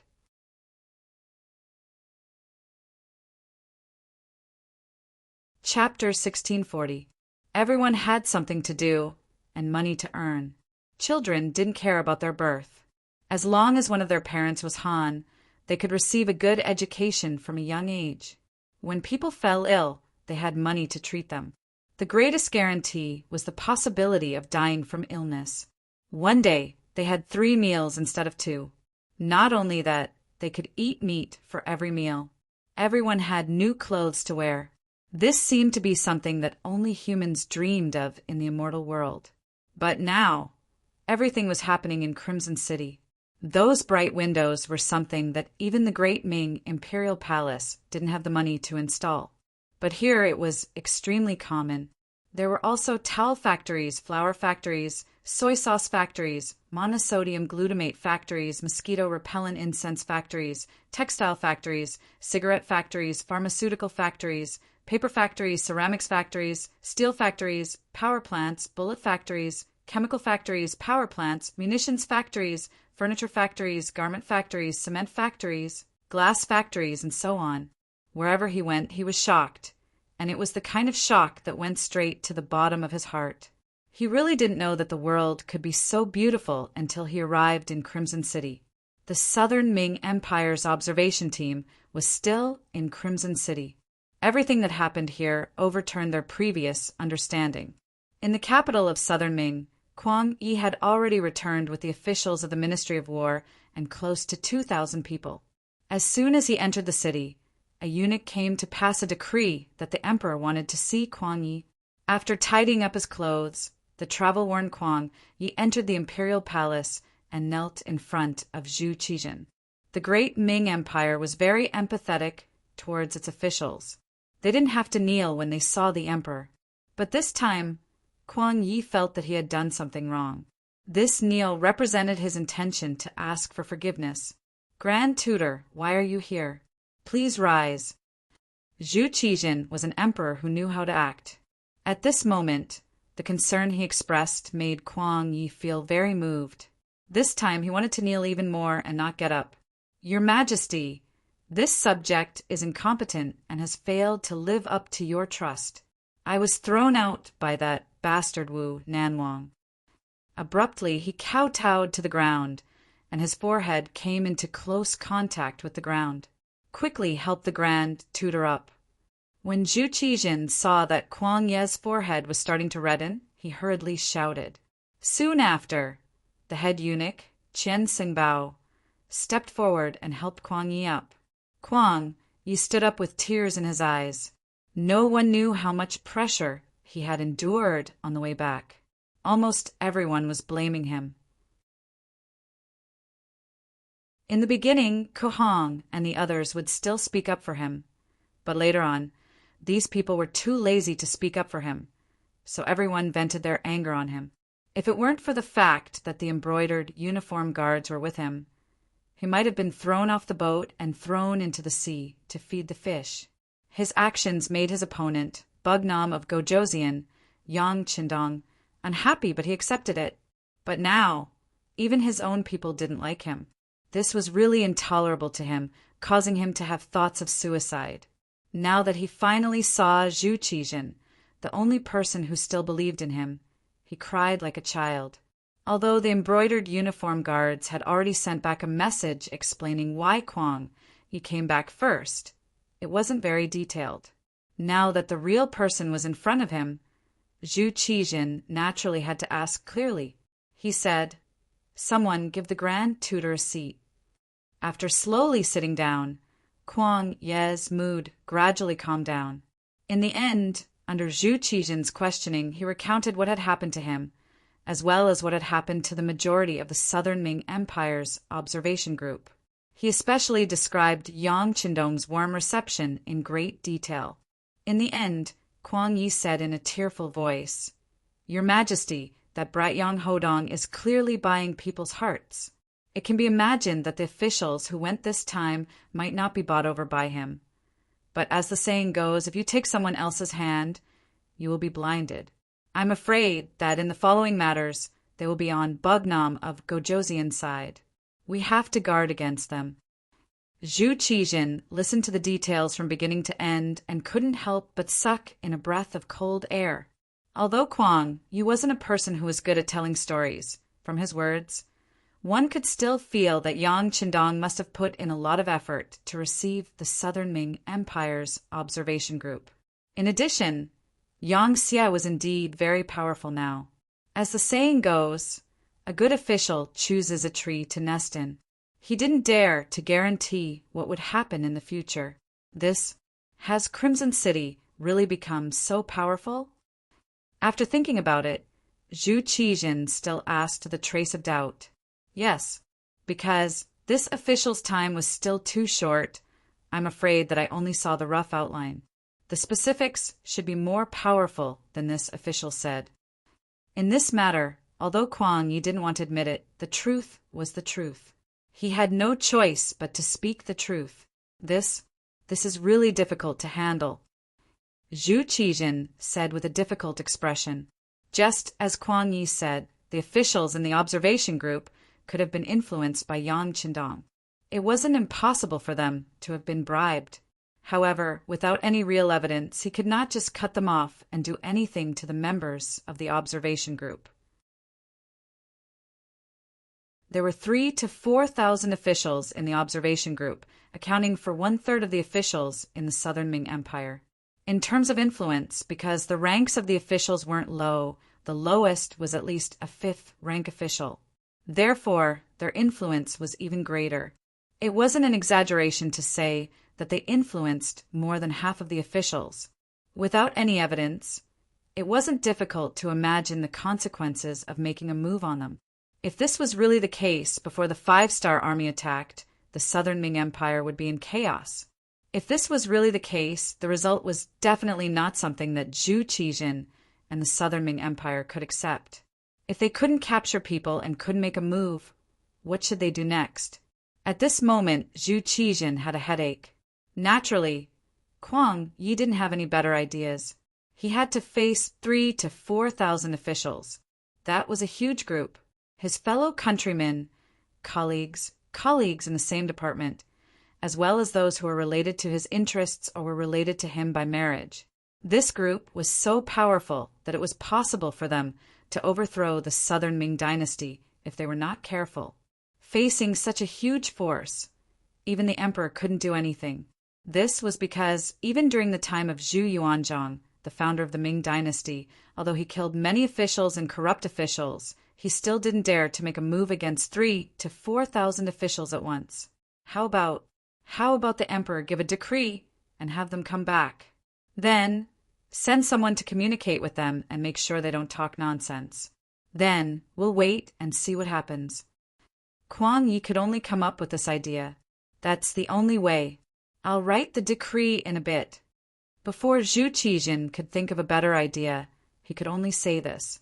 Then, as if he had thought of something, he asked, "That's right, Grand Tutor said that he went to the Five-Star Army's headquarters. What did he see? In your opinion, if the Southern Ming Empire and the Five-Star Army go to war, what are our chances of winning?" This was what Zhu Qijin wanted to know the most. History had always been like this. When political means couldn't solve a problem, only war could decide the outcome. At that time, the winner would be king, and the loser would be in the wrong. If the Southern Ming Empire had a higher chance of winning, Zhu Qijin would have to consider mobilizing troops. This could be considered as striking first to gain the upper hand. When he looked at Kuang Yi with anticipation, he was destined to be disappointed. This was because at this moment the Minister of War lowered his head and didn't dare to look him in the eye. When it came to military matters, there were probably not many people more qualified to speak than him, the Minister of War. Kuang Ye's understanding and control of the military wasn't something that the other ministers of war could compare to. This could be seen from the fact that he spent half a year in the various guard stations. And it was precisely because of this understanding that Kuang Yi felt immense pressure at this moment. Although he had only spent half a day in the Five-Star Army's headquarters, the impression that it had left on him was too deep. Whether it was the training method, the advanced weapons, or the logistical support, the Southern Ming Army could not compare to them. Over the years, although the Southern Ming Empire had invested in the military every year, it wasn't a high proportion. The Southern Ming Empire had Bai Ming in the north, the three provincial kings in the west, and Bugnam of Gojoseon in the south.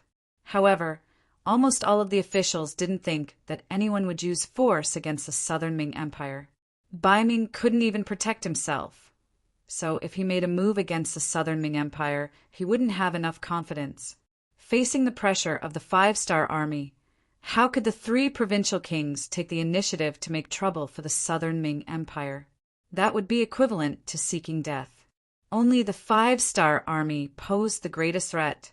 However, they had always been active outside of the Great Ming Empire's territory and had never taken the initiative to make a move against the Southern Ming Empire. Even in the north, Bai Ming repeatedly made trouble for Yang Qindong, but they didn't retaliate. At most, they sent Bai Ming back. Because of this, almost everyone thought that although the Five-Star Army was strong, they didn't have the strength to make a move against the Southern Ming Empire. Since this was the case, the Southern Ming Empire would protect itself first and wouldn't invest too much in the military. In their own words, they would sit back and watch their opponent die. They would wait for their opponent to panic and reveal an opening before attacking. It had to be said that the Southern Ming Empire's imperial court was a strange existence to place their hopes on their opponent. However, this was the general trend. Ever since Zhu Qijin lost at the Tumu Castle, he was afraid of war. His request for the army was to just defend their territory and didn't have the ambition to expand their territory. Even the emperor was like this, not to mention the ministers below. Without enough military funds, the Southern Ming Empire's army could only muddle through. Because of the embezzlement of some officials, many soldiers who came from military families had problems eating and wearing clothes. Even if they didn't starve to death, they wouldn't be able to survive.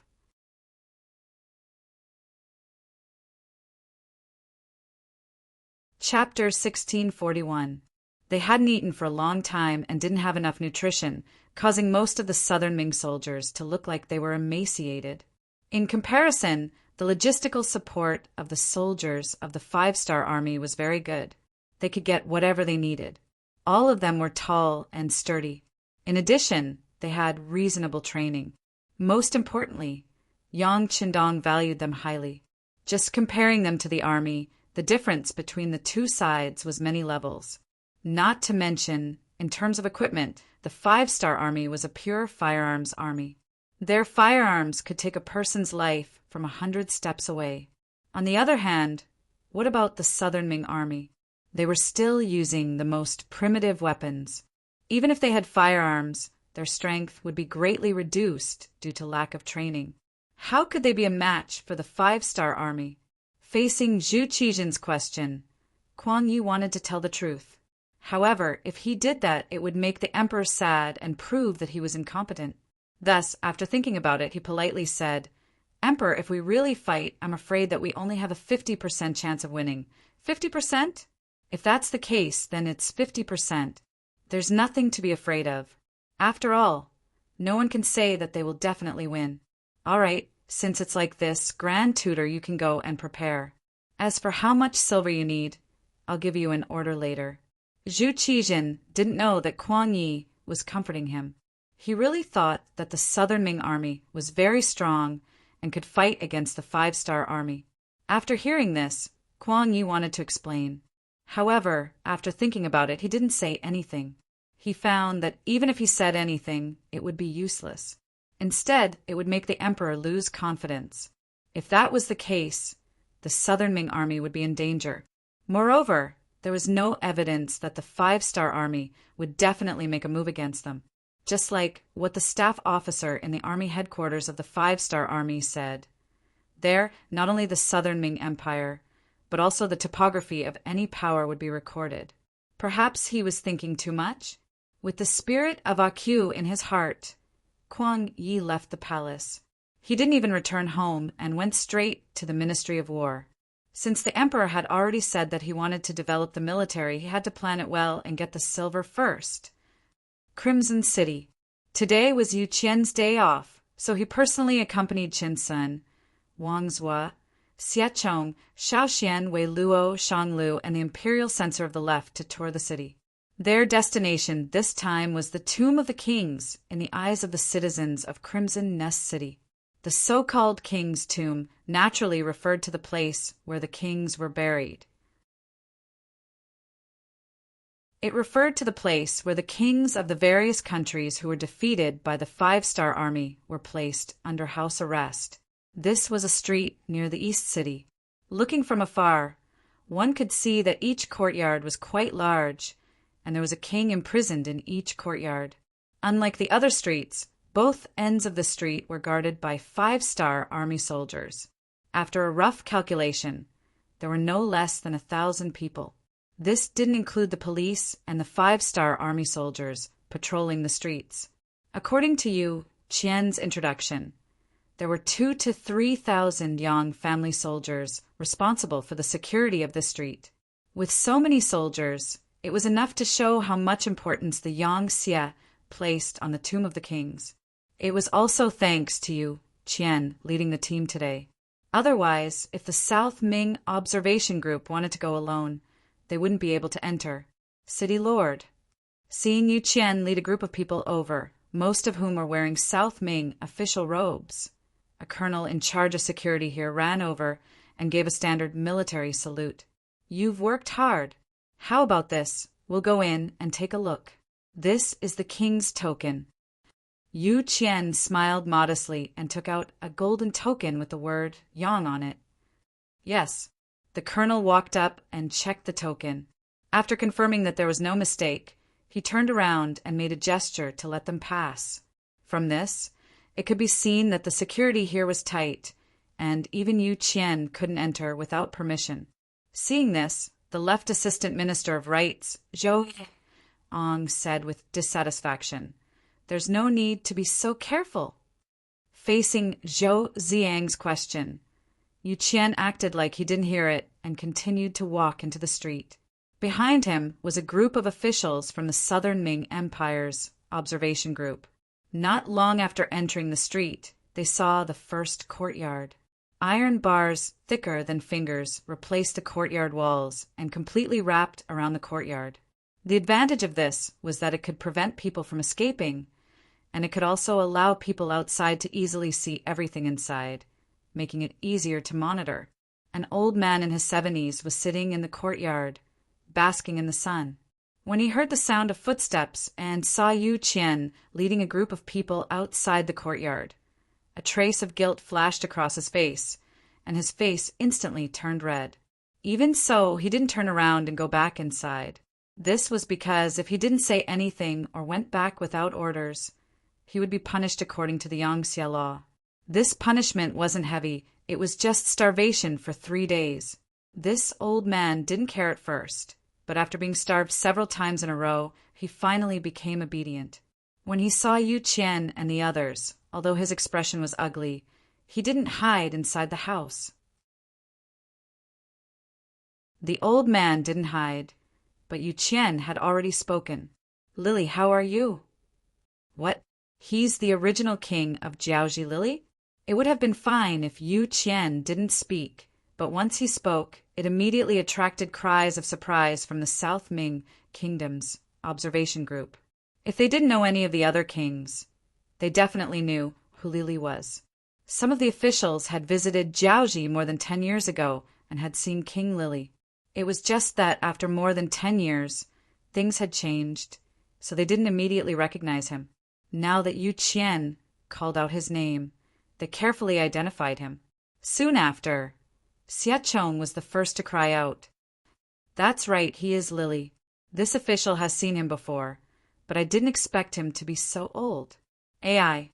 With Minister Xia Chong saying this, how could the other South Ming officials not believe him?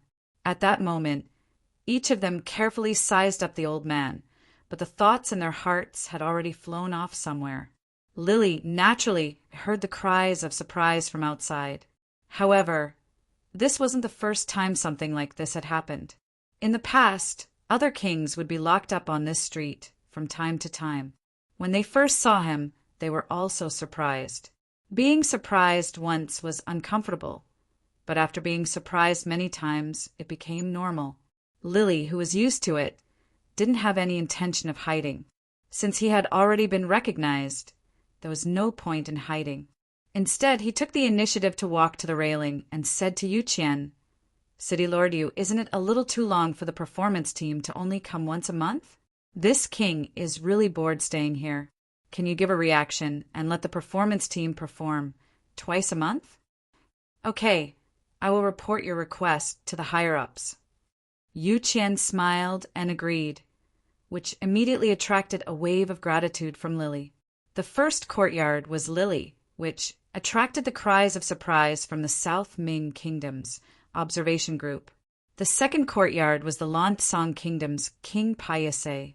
Seeing another king locked up here, everyone deeply understood the true meaning of the king's tomb.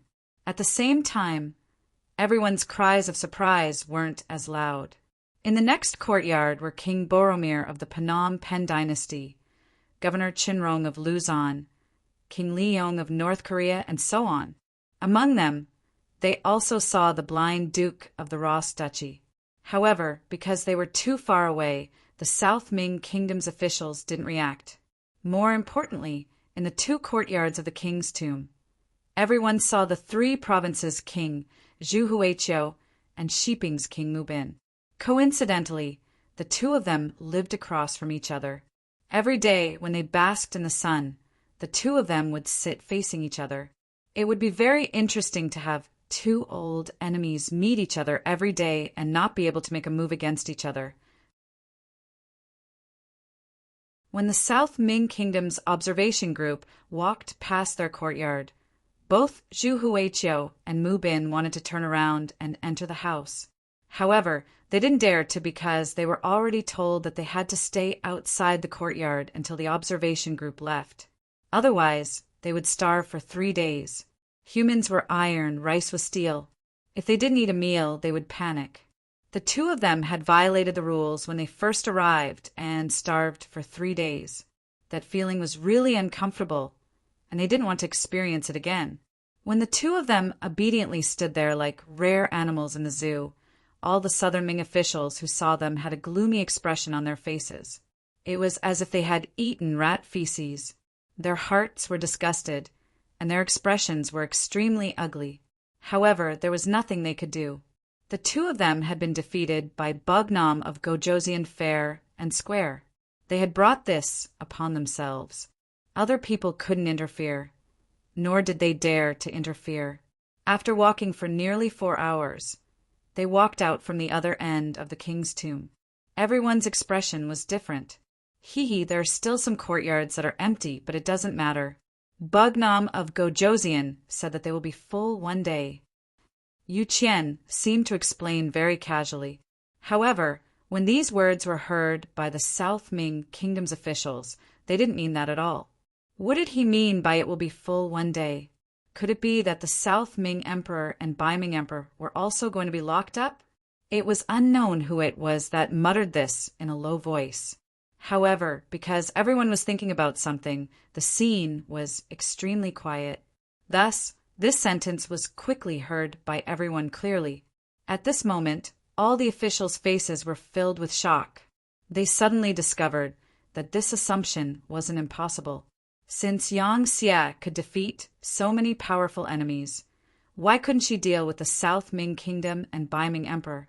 As a part of it, what should they do next? Where should they go?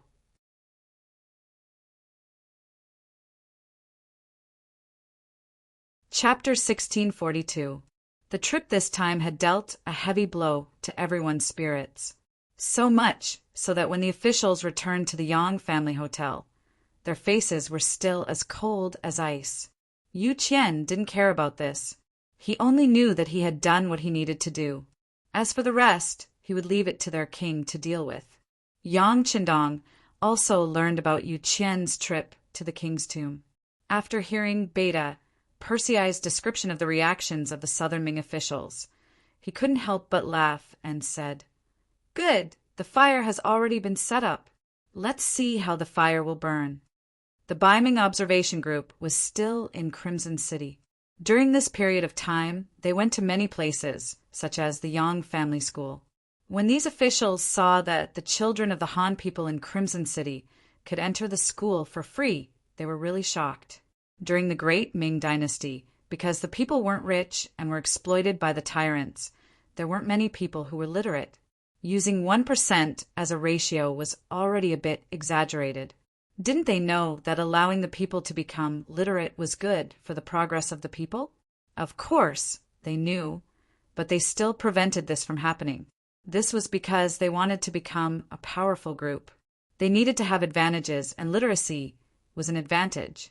But in Crimson City, this kind of restriction didn't exist. All the children of the common people could enter the school for free.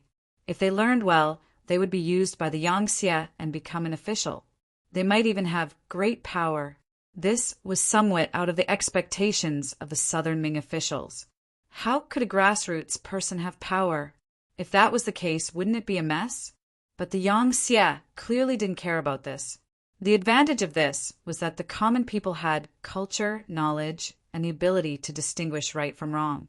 As long as they worked hard, they could become useful to the society, the country, and the people. In this way, although it was a shock to the powerful, it also allowed the Yang Xie to have more talents. They wouldn't encounter bottlenecks and various pressures in the process of development. In fact, there weren't any powerful people in the Yang Xie. Everyone relied on their own abilities. This was no longer the era of heroes and heroes of the father and son. He had to admit that there were more benefits to doing this. When power no longer belonged to certain people, the intensity of the competition would stimulate everyone to constantly work hard. Otherwise, they would face the danger of being eliminated. When the sounds of studying entered their ears, many of the Southern Ming Empire's officials looked pensive. They had a feeling that if they allowed Yang Xie to continue developing, it wouldn't be a problem for them to replace the Southern Ming dynasty. Not only the school, but after walking around the factories, they realized that Yang Xie was already so powerful. A complete light industry was developing into a heavy industry.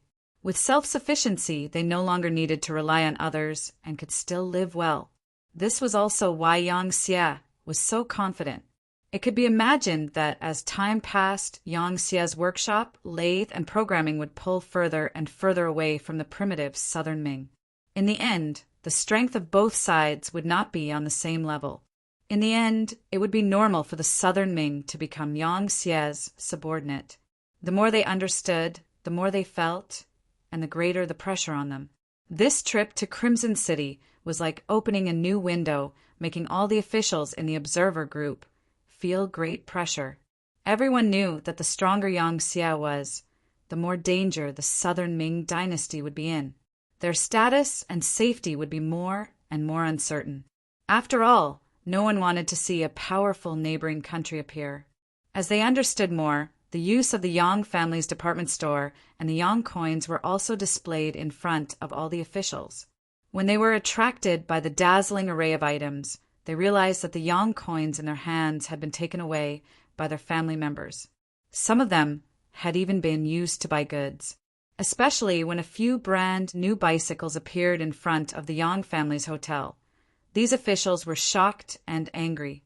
The horizons of the officials were naturally different from those of their family members. Although the bicycles were novel, they weren't enough to attract them. On the contrary, things like flashlights, sewing machines, watches, and binoculars were more attractive. In the eyes of these officials, flashlights were high-tech products. They were very practical, whether it was for civilian or military use. They were good things. They hoped to learn from, understand, and imitate them. Needless to say, sewing machines could increase the production of the textile industry and clothes. It was undoubtedly a great contribution to the progress of society. Watches could accurately tell the time. It was convenient and also a symbol of status. Binoculars were even more useful when used in the military. Although the binoculars sold in the Yang family's department store were a bit low magnification and were far inferior to those of the five-star army, in the eyes of the country bumpkins, it was already very powerful. There were many ideas, but without the Yang coins, everything was useless. It was just that the family members had already spent all of it.